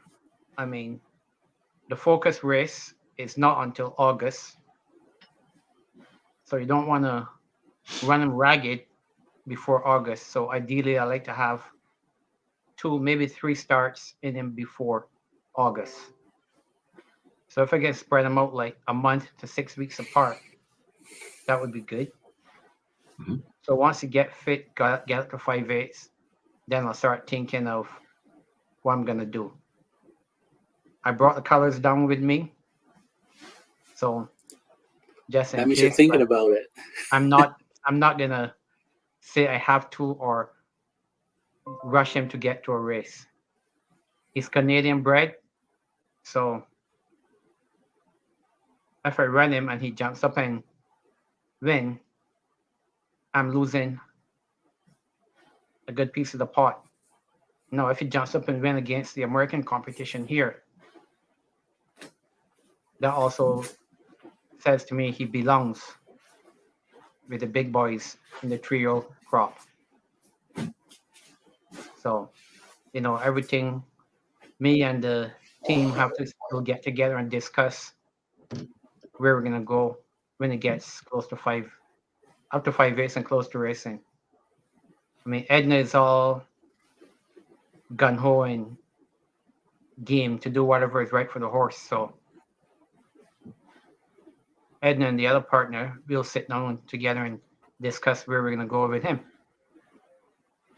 Pretty cool. Very good. I watched the horse all this year, and to be quite honest, the horse, I wouldn't say surprised. I didn't surprise you, obviously, but for me, it was like very interesting and a pleasant surprise to see the horse the way it's been competing against that level of competition. Yeah, actually, to be honest, I was a little surprised when he ran his first race. I didn't think he was that precocious or he was that ready. I thought he would be like his sister needed another start because his sister wants to go a mile and a half to be effective. With him, he ran a 5/8 race first time out, and he was trapped on the rails for a 16th of a mile, got hit in the eye, and when he didn't get out to the 8th pole, and when he got out and got there, like this horse lengthened up and he looked special doing it. He ran 4th that day, should have won. I mean, he was trapped a good 4 strides. I mean, again, I'll repeat myself, he got hit in the eye. More sources should have stopped after that because he came back and he had a hematoma in his eye. That, I mean, for 3 months, you can see the white where the eye healed. But he ran through it. So it said to me, he can handle pain, and he doesn't mind being running. He wanted to be a racehorse. Because all along while we were getting these horses prepped and out the gate, I had another Mr. Speaker, Colt, all back in Florida when they were getting ready 2-minute licking. That was very precocious. I mean, he was quick. And this gray horse couldn't get within 5 lengths of him. Even when they worked him from the gate back in Ontario. The gray horse was the first out of the gate, but by the time they got after quarter mile, the other horse was in control of things and well controlled. I mean, the jock, when the first ran, I had to avoid running them together so the jock don't lose a mount on the gray horse. So the other horse started before him, then the jock rode the gray. But so I'm a little excited to see this horse come back. He had a muscle injury, and I laid him up. Again, time, Dr. Green, I gave this horse May. I've given this horse from May to now. I mean, I only shipped 2 horses down this year, and they're both my 2 Mr. Speaker colts. I want to ask you this, Ted, and it pertains to Kaiko Kaipu again. Kaiko seems to be the hot topic of the moment, but my question is, so you consider yourself pretty unlucky not to win one of those races this year? Yeah, I was a little unlucky, but you know what? Race and luck. Sometimes you gotta take the hand that's dealt to you. I was disappointed, but the horse came back to the barn every time healthy and can live to fight another day. I mean, after I put him on the farm for 6 weeks, the agent, everybody came by, even naysayers. Oh, you bring the gray horse back, he's had a month on the farm now. He's been turned out. He's not lost time. You can still run in those two stake races at the end of the year. He's on tier sire. Most of the big boys have put their horses away. You can jump up and win one of those races. But I stuck to my guns and I said, listen, I have a program. I have a plan with this horse. I'm going to stick to it. He's unfortunate. Yeah, he didn't break his maiden, but he proves he can compete. His last race was, I would say, very impressive because he made up when the 516 pole home. He made up about 12 lengths. Yeah, he did. And that was 7/8. So he answered a lot of questions that day. So he had nothing to prove. I had nothing to, and I have to test and try to figure out anything about him. I just say, well, I'm happy. He answered the questions. He's healthy. He didn't win, but he proved that he can compete, and he acts like the distance is not going to bother him. Because in that race, he got bumped quite a bit, got shuffled back to second to last, got traffic trouble going through the 3/8 pole, and still overcame to be closing on the winner. Got beat with a length after that. So it looks like he was the best horse in the race. Just unfortunate. But again, he came home happy and sound. Nice to hear. Nice to hear. All right. Okay, so that's Kaiko. He's doing well, and we're looking forward to seeing him run again. I want to ask Darwin, will we ever see you in Barbados in the winner's circle? You yourself, are you going to make that trip? At some point, yeah. It's day by day, maybe at some point. But I enjoy watching here. Like I said, my wife and love of my life, she's not well, so stay at home, take care of her. So I wish her well. that's it, yeah. But yeah, the guys there have fun. Vividly, I told the guys, today is the day for the groom, so he'll lead in, and they have fun with it. So I don't need to be there, but someday, I'll be like, surprise, feel the jet, I will be there. So nice to hear. And if you're making that trip, let us know so we can all either join you or we can watch. Exactly. We might have to come to Toronto, first, right? When you fill up that jet, take a cross country trip. Just stop off in Ocala, pick me up, and we can head on down. I already have like 8 people already, Ted. Listen. The racing manager needs a spot. My boy Derek is already there. He's like, yeah, I'm there. How about that? Board Skirt Mo have to go. You got to pick him up in New York. I'm in Ocala. We'll do it big, man. Listen, unless he's gonna take a bus, because if he's jumping on a plane to Ocala, he might as well then fly all the way to Barbados. So if you want to jump on this plane, you gotta take a bus, not the train. You gotta take the bus and come up. Oh, you can come. Oh yeah, he can take a bus. Yeah. Yeah, take a bus. He has a horse somewhere down there, so he'll come see his horse and then exactly from there. But he can go by his man Raphael. Right. Go see Raphael, and then we can go from there. I think his horse is running on the 29th, I want to say. He has a horse. We all like him. A McLean's Music Colt. Listen, I got him on pause. Right now I can give him a hard time because he does not want any information right now, so he's not calling me in about 4 months. That means the horse is healthy then. All right. So, Mr. Lynch, I know you're watching. Are you on pause, right? Yeah, he probably don't need any info. So I think the horse is doing well. I think he's going 7/8, and hopefully he'll win. I tell him I'll start the double, so I'll do my thing on the 26, and then wait. Yeah, the jocular, we all let him double. Say, tell you what, Darwin. Derek, Sorry. I'll jump in some with Derek because he's got a lot of patience. I mean, he's a small man in the racing scene, but this horse is talking. This horse is a crop. This horse is about to turn 4. Yeah, I think he's 4-year-old. Yeah, he's now going to have his first start. No, he ran already, Ted. He ran a couple weeks ago. You see, that's so much he got me. I'm out of the loop because he didn't call me. He didn't even tell me he moved the horses up from Ocala. Well, he only moved one. He still has another one down there. He still has the one with Rathi, and he have this one. And he has one in Louisiana too. I might be talking more of his business than he needs. Well, listen, I told you, man.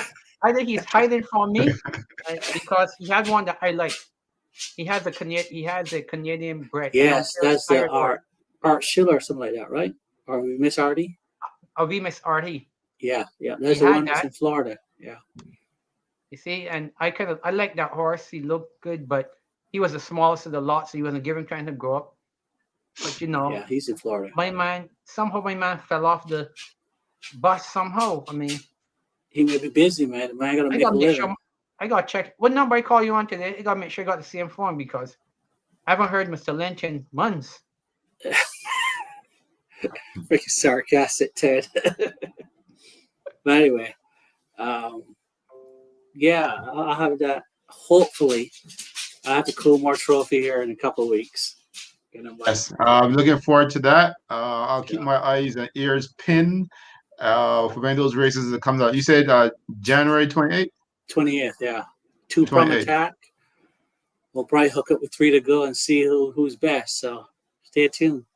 Well, you know what? Hopefully, maybe at some point, one of those cats in Barbados can jump on this platform and prove that they can beat your horse, and let's see how that battles. Let's see how that goes. That'd be pretty cool.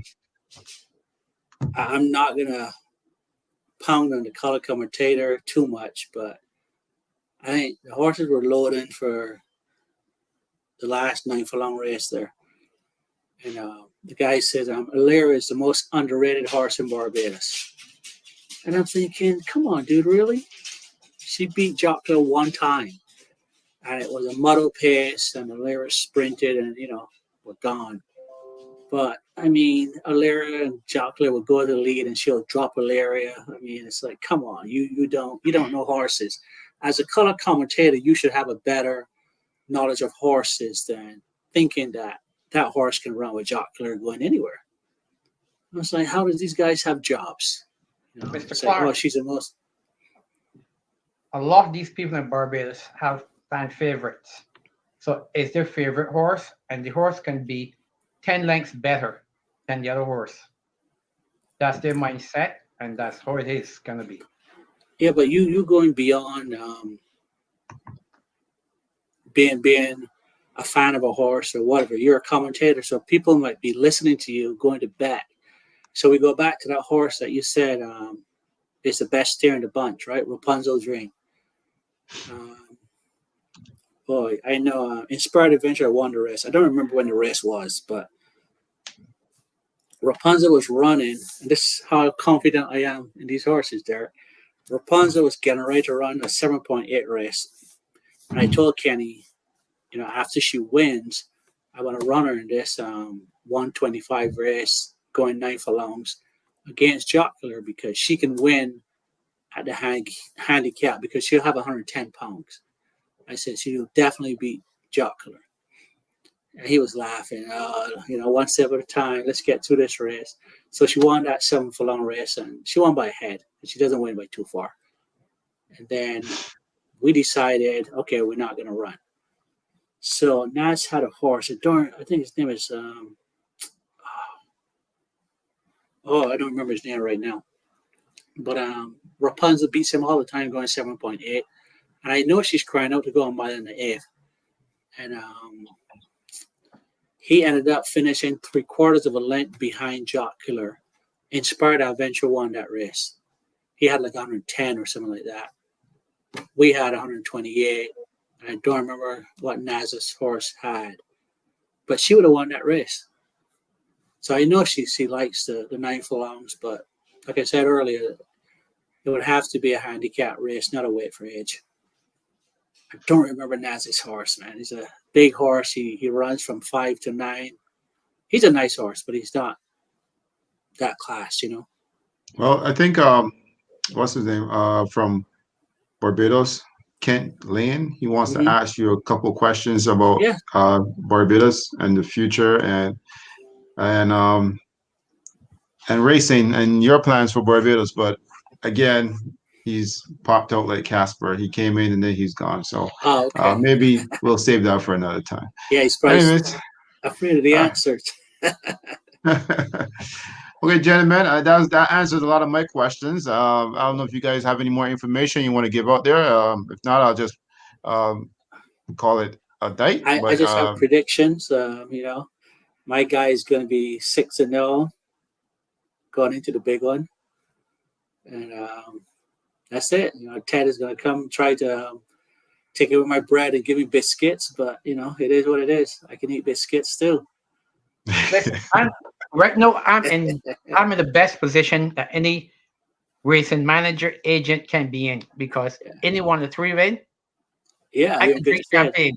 Yep. What's your horse's name again, Ted? Ted, what's your horse name? He's a nice horse. Vividly. He's a nice horse. I was very pleased. I was very pleased you guys got him.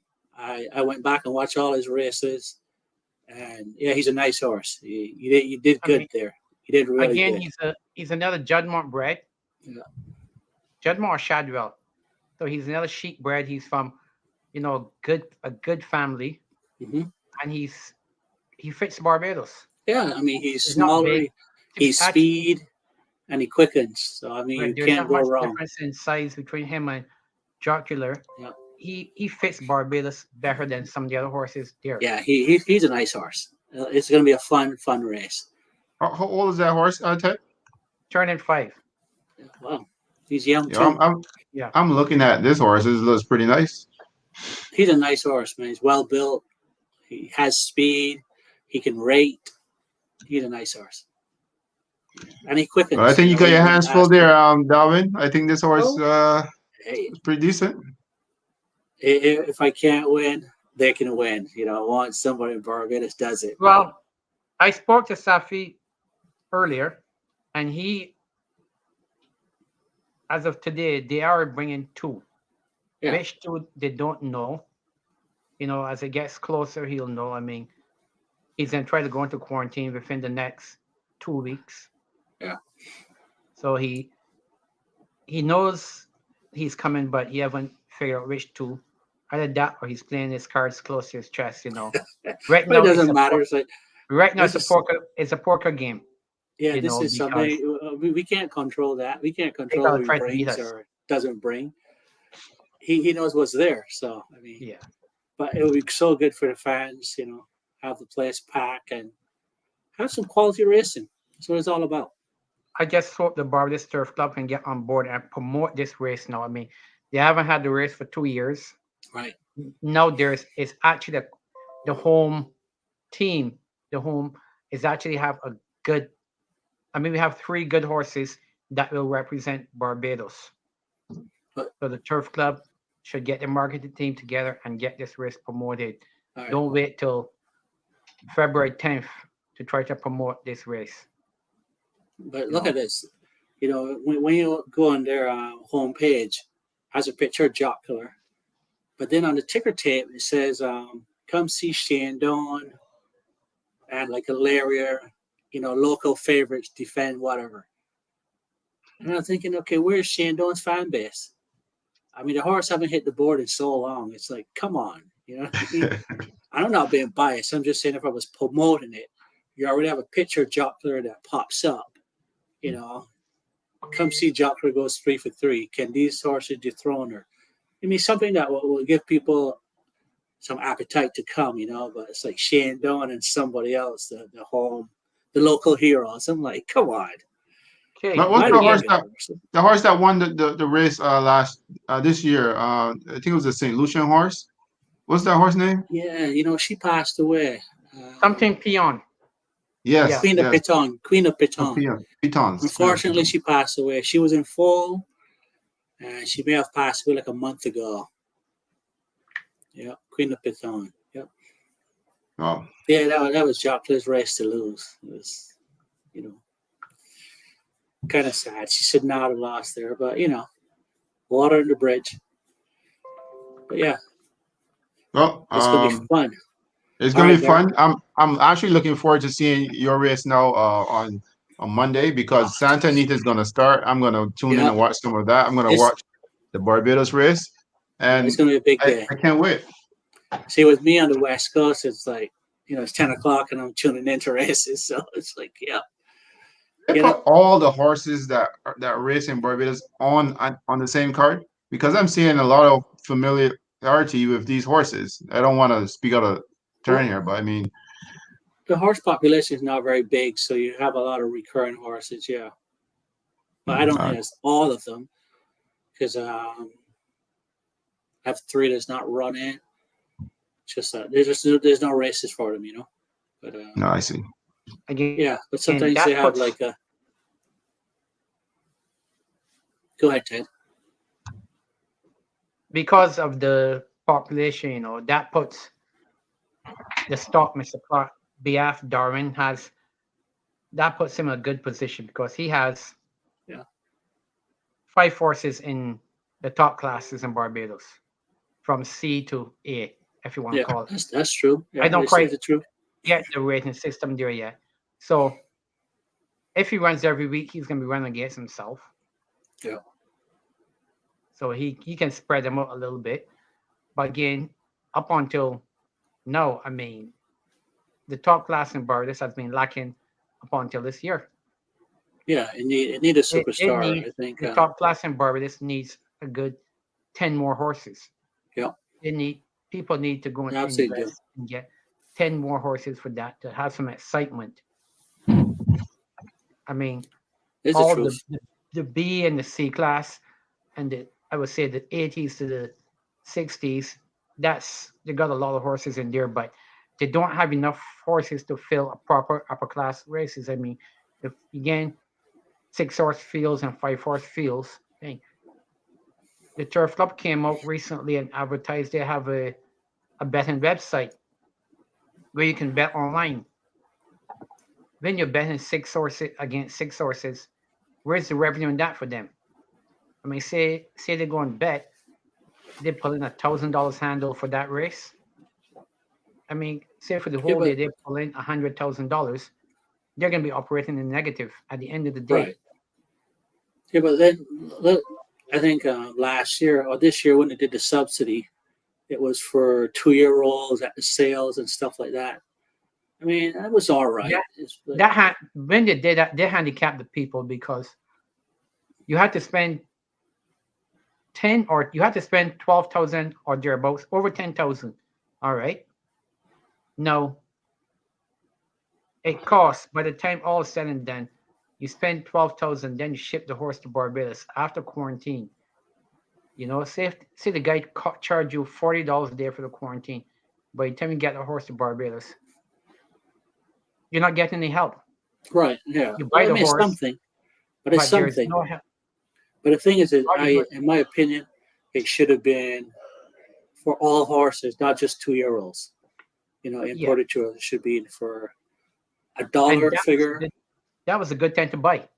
June was a good time to buy because you have a lot of people who's had 3-year-olds that didn't make the races, that will make the races eventually, but those consigners, they don't want to keep them. They need to clean house now to bring the yearlings in.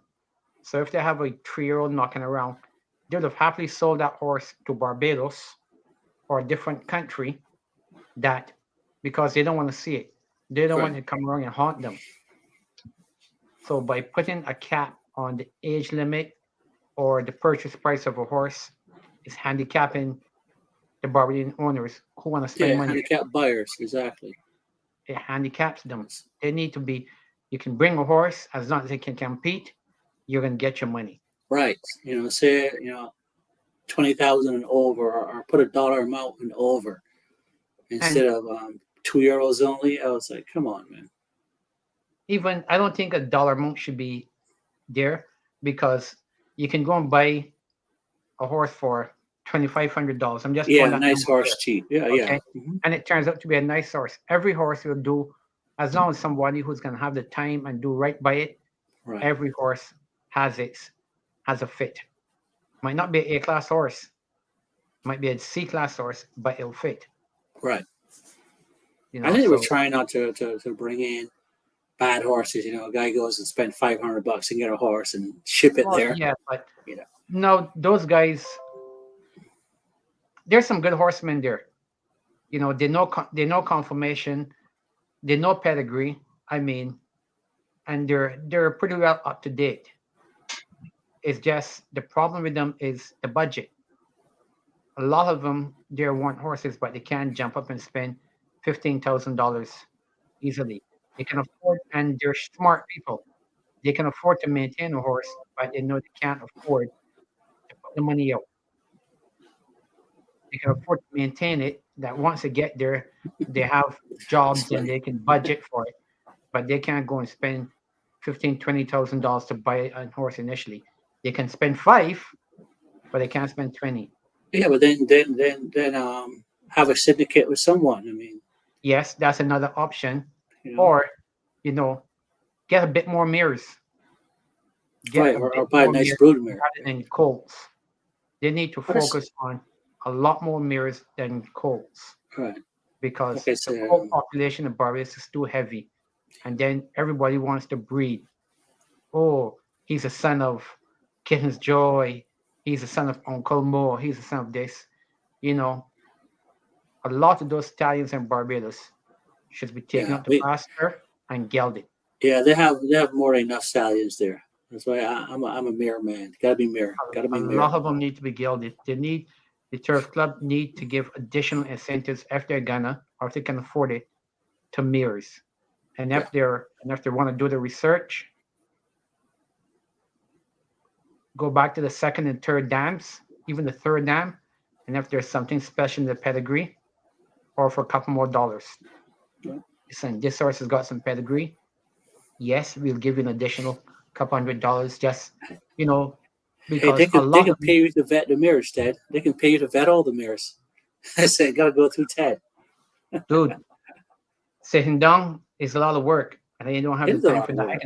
I can help them. I can find mares and push people to them. But in terms of pedigree, a lot of horses didn't make the races, and with those big name owners and consigners, they pass them on because they have too many. And if a horse don't have nowadays, if a horse doesn't have $100,000-$200,000 behind its name, those big name breeding farms, they don't want it. They sell it, they move it on to somebody. Then that person might breed it, get a horse, and it runs the first dam. Might not be a producer. A horse that won a few races, but all you have to do is do a little bit of homework. Look and see what the third dam is. Right. I saw the Sajimi comic came up just now. He's in that race on boxing there, Derek. He's round one. Oh, there it is. Yeah, I think I saw that horse. I was looking at the card, and I think I did see that horse. Yeah, he's round one in that race. Yeah, he's round one. But he's a nice horse. He looks good too. He looked like he put on some size since I've been watching. Which race is he in? It was a race with Jocular. Oh yeah, that's one with Jocular. Yeah, that's right. Yeah. But he can't be there though. He'll probably be good company going down the backside. He's predominantly a sprinter. His best races, in my opinion, were when he was sprinting. Yeah, he's a nice horse, but he's just not up to that class. So I'm sorry for the person who texts, and they'll get. I'm happy to see that Jocular is actually back into form now, because I actually watched the race, the last one. I was like, it was pretty impressive. I think what well, I don't. Like I said back and forth. She's now rounding into form because when she was with the other trainer, I don't think she had a chance to reach her peak. I don't think she had a because this horse she'd run spotty. She'd run like a horse that wasn't fit. And I'm gonna say that, I'm gonna say it with a stern face. For the Ted, you've quality been in of horse trouble, she bro. was. Listen, the truth is the truth. Hate me or like me. It is what it is. She used to run like she wasn't fit. Those horses that beat her should not be beating her. No. And they'll never beat her again, that's for sure. A horse like her should not be running spotty. Yeah. A horse like her should not be running spotty. I can tell you what I like.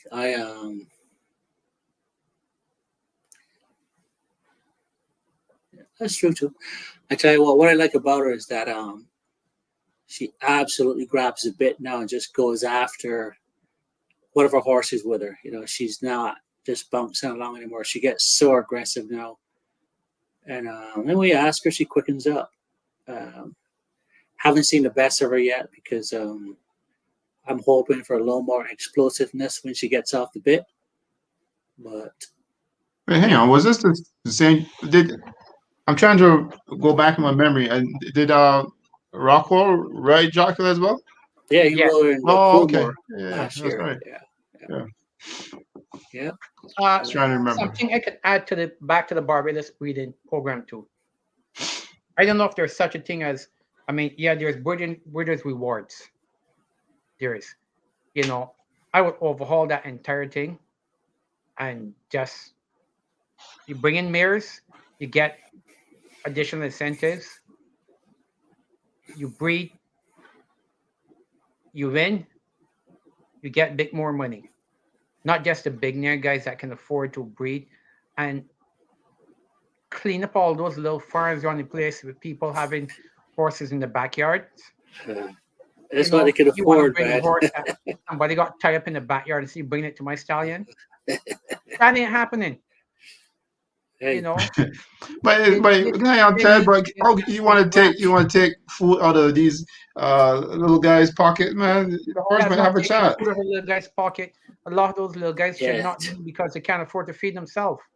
Ted, you need to educate the guys. That's what you need to do. I drove around Barbados when I was there this year a couple of times. See all these people got mirrors tied out in pastures or backyards, or roaming around St. Philip, thereabouts in Martin. That's a Padmore guys, I think, huh? Not Padmore. That's just above 4 roads Padmore area. Village. Yeah. It's dangerous. One. Let me give you a story about. Let me give you a story about what you're referring to with the horses, with little guys and horses in the backyard. About when was it? About 15 years ago, me and my buddy, we went to Barbados for vacation. We were just, browsing. And I met a Rasta man who was like, he had his little horse, and he was like, I was like, yo, what are you doing with that horse? He was like, yeah, he just want to get his horse to be garrison.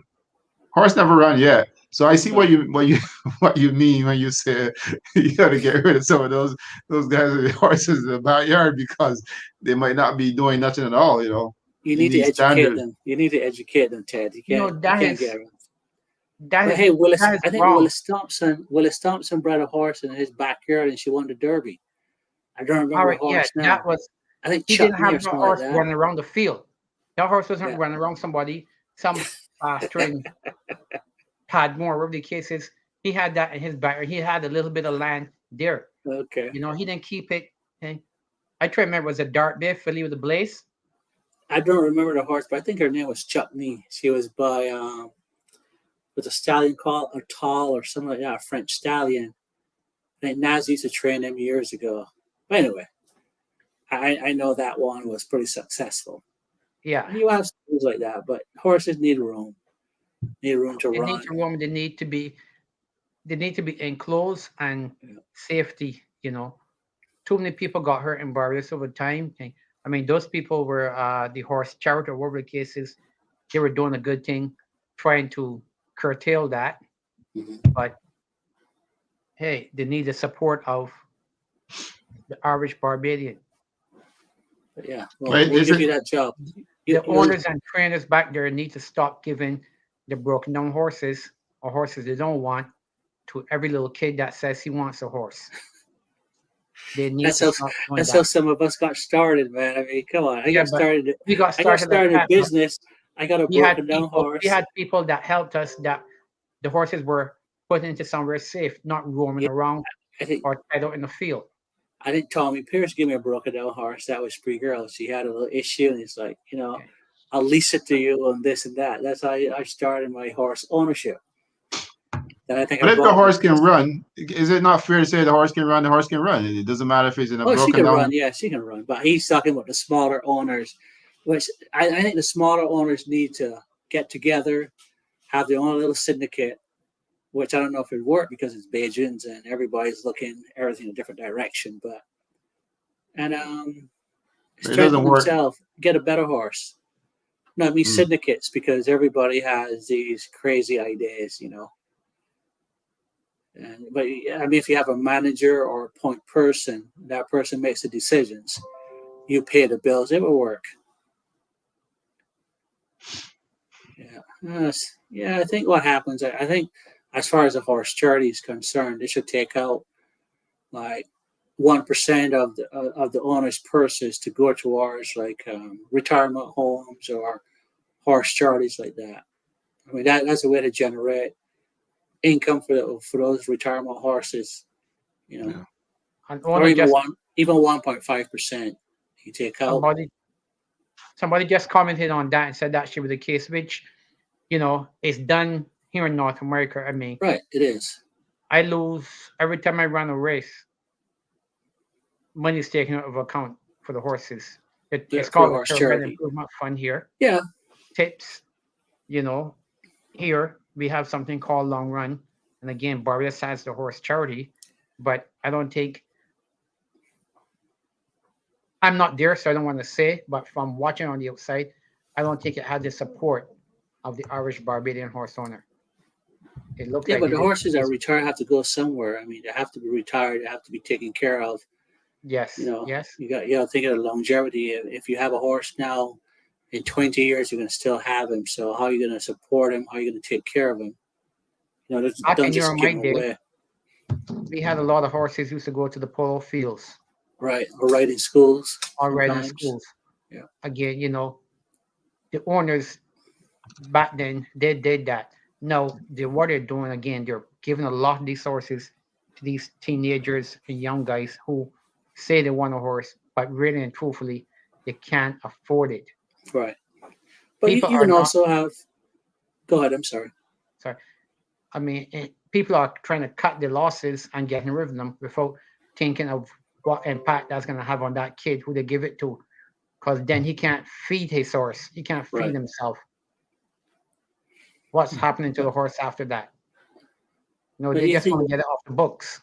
You think they'll do more fundraising? You can do a lot of fundraising and stuff like that to support that. I mean, I'm sure the horsemen will come out. There's so many creative ways. To add to your point, I think if you love horses and you love being around them, I don't think it's the same thing as owning them. Yes, you love them, but it takes a lot of finance to make these horses run properly and be competitive. So I mean, to me it's not going to be good if the horse is not properly ready and eating properly and stuff like that. So to add to Ted's point, I think if a guy can't, I'm not saying you stop them from being in the game, but man, it doesn't look good on the sport if these horses can't run. Because I watched in the jocular race, I don't know if it's the same race or a race before that, and it was like there was actually horses that kind of stopped running. You sure she wasn't going faster? I know what you mean. I mean, a lot of horses in Barbados get outdistanced. A lot. Because they're in the wrong race. Yeah, and the handicapper doesn't help them. Yeah, I see horses get beat by a furlong. I'm like, oh my God, well, why are you even running? I mean, the stewards just say, look, if your horse is not competitive, he cannot race. Simple as that. If you keep getting beat a furlong all the time, you're getting beat if we were still putting up the rope would go up. It's like, dude, you need to retire the horse. But the horse has to be competitive. If not, I mean, it needs to be retired. But I've seen that, and it's so embarrassing because sometimes the grooms are going for the winner, and here comes a horse canting around. I'm like, come on, get rid of the horse, Not Just necessarily wasting get rid of money. the horse, but before the horse can compete again, it has to pass. Then is when a horse should pass a Right, fitness or test. past time, yeah. They have to pass a fitness test before they can go out there and Mhm. compete. Put a horse, you're gonna put a horse in the A class, really truthfully when it should be running in the C class or in the E class. That person has a good idea there, but I can't read it. they're saying that the charity closed down due to lack of funding, and that's why he suggested a few years, $10 should be taken out entries for each horse, and that would be $2K a month. That's a good idea. Very good idea. But the thing is, with a turf club, it takes so long for stuff to get going. That would be like 10 years before those wheels get going. I mean, North America, that's tomorrow. I'm gonna call names and I'm gonna hit it. You know what? That young Oh, here lady, we go. We already hate you anyway, Ted. Call that this. young lady Raquel Roberts, not Raquel Roberts, Raquel Stout, Oh my God, who's Raquel Stout? an old elderly girl. The girl that was on the other show. She takes a lot of photos around there. She works with the Pink Stable again. Okay, Shh, God. names on Anyhow, recorded. Raquel Yeah, Stout. That can be a good job for her. She's paid her dues. She's been around racing for a while. Let her be someone to manage that. I mean, she knows the horses. Let her yeah, be but then, someone but who then manage the do you have funds to and pay her, looking or is after it looking after charity? I mean, collecting the funds for that. yeah, There are a I lot of mean, people in Barbados who love horse racing, want to give to horse racing and do stuff, but all they can do is jump up and be happy when horses win and thing. But they got give people jobs, take some of the responsibility out of office, out of Mrs. Pierce's hands or Mr. Mohammed's hands, and delegate. All right. oh my God. Yeah, I agree, but I mean, it's like, okay, well, what is going to be the operational cost? You know what I mean? What was or you Dude, could you do know it for what? free. If you can do it for charity, I mean, and there's no takeout. But then when you have takeout and stuff like that, then you're back at what? $500 because your cost is so much. I mean, some retired person can do it. Get them out of the house. Get Exactly, them but doing that's why I something. call this young lady's name. I mean, Oh, okay. she gives a lot to horse racing. She jumps up there. I don't think she has an official post with the turf club. Give her a title. She doesn't have. It's not like there's a lot of money to be made. She's coming to races and give her a title, give her a little badge. She can get access to a few more spots in the turf club Yeah, as but long as Tato, it's not. all Give that her money you're making up responsibility. north, you can Pardon me. donate too. All that money you're making up north, you can donate. So Canadian Uh, dollars. I'll call you tomorrow for a loan, by the way. Oh, there's Ken Lane jumping in. Is he really coming? Or is it really I think happening? he's there. All You see? right. We Hey, Ken, absolutely. Good night, Ken, guys. you need to Let's pay be- your light bills in Barbados, man. We pushed Derek. To stay longer. He wanted to go. I saw Derek was he goes, yeah, okay, guys, let's wrap this up. No, we got Kent Lane. Look at this. Well, Ken, he had a bunch of questions. Let me introduce Ken. And most people know Kent Lane is a writer and an avid horse fan and promoter of the sport in Barbados. And is he here or is he gone? I think his camera froze. Oh, there he is. And Bad he signal. had a bunch of questions that he wanted to ask Mr. Darwin Clark about Barbados racing and We next can year, hear in him. the future, Yeah, and so forth. Go ahead. sorry about I gotta take off my hat. sorry about late, guys. It's fine. We can hear you. Yeah, I can see you. The first thing I want to know, Darwin, you sending any more horses? Sending more horses down? Looking for a sprinter. So whenever that comes to fruition, yeah. So the answer is yes. Well, that sounds interesting. Well, Okay. I don't know if you know, but you got a big legion of fans. And you come at the right time when we lacking horses in the top class. A lot of those owners have died. Yeah. We used to buy importers, Laura Taylor, LeWan Gibbs, Patsy Springer. So become right time.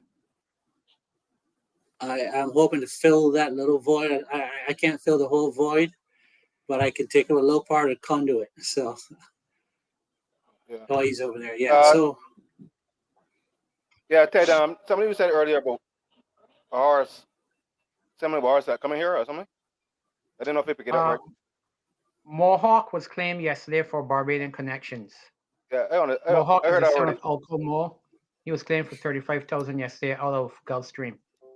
Yeah, I heard about that yesterday evening. But I thought it was something about a horse from Canada. I don't know if you heard right. Oh, so suave. I claimed the horse back in November for a client. The horse was subsequently sold to John Mark Cozier, and at present I have the horse in quarantine and training in Ocala. Yeah, I heard about that, but I didn't want to call it any names. I thought it was another one we were talking about. It's around here. Well, I'll also there's another horse in quarantine also heading to Barbados, a son of Union Rags. Right, called that's the one. Tough Rags. Okay. That's what I'm glad you're getting this info from Ted. I'm glad this info is coming out. Ted was playing coy all night. But a lot of people message me and tell me stuff, right? But I know a lot of guys here would like to keep things hush hush. So you see, you don't have that with me. You got transparency all the time.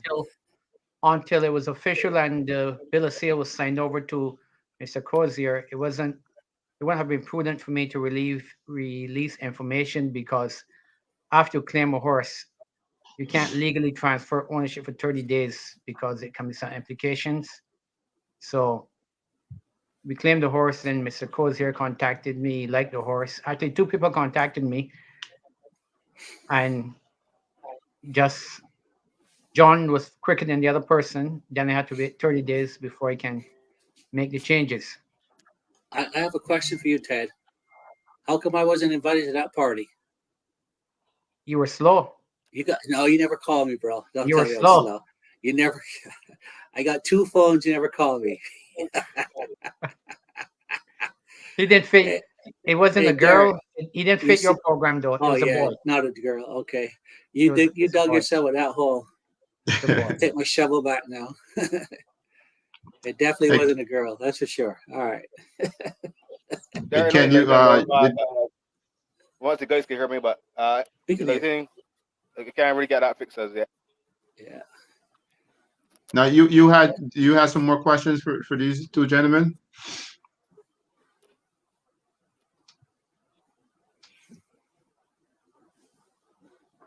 You'll forgive him. Wi-Fi in Barbados is worse than Wi-Fi. Some of the worst Wi-Fi you can find around here. Internet service is poor. Yeah, well, I guess happens everywhere. Official capacity. What is he? Does he work for the turf club, or he just writes and comments? Ken works for one of those Barbados magazines, and okay. Besides, and the thing is it Barbados Online? One of them. I want to say Barbados on the ground, but then that's that's a whole different website, man. That's a little great. Be kind. Listen, I'm gonna wrap this up because I got some duties to pay. And, all right, my friend. It was really nice talking with both of you, and thanks for Ken for joining us. Darwin, when this horse, I'm gonna say this: when this horse wins on Monday, I'm gonna message you, and maybe we can do this another time, where you can come back again and convince me that he'll win the next race. Well, see that I can't convince you because there'll be 2, so I'm not sure which one will win. But then we'll have a better understanding then. So yeah, I'll be back on anytime, man. And let's also let's hype up that one with So Suave. Ted So Suave. Yeah. Ted got a little confidence over his forehead. I can see it shining a little bit right there. I told you all that whoever win, I can be drinking champagne. Yeah. So hey, we'll see him in March, man. We'll see how suave he is in March. But it's gonna be good. I'm happy for the competition that's coming. So hey, that's awesome, man. So listen, thank you guys, man. Thanks for doing this. Let's do this again some other time. Thank you, And Derek. until next time, man. Don't lose my number, Ted. All right. We'll be You in guys touch. have a good night. All right. Take it easy, guys. So we gotta get Derek on though, because Derek's a good guy. Even though he You mean Lynch? yes, Mr. Lynch, man. Yeah, we'll get him on next Whatever time. we do, I'll forgive him because he's an LZ boy, so I forgive him. Yeah, he's not very high tech. Derek, have a good night. All right, later, guys. Don't use that. That's not his excuse. All right, Derek has to go, man. All right, good night, guys. All Good right, night, guys.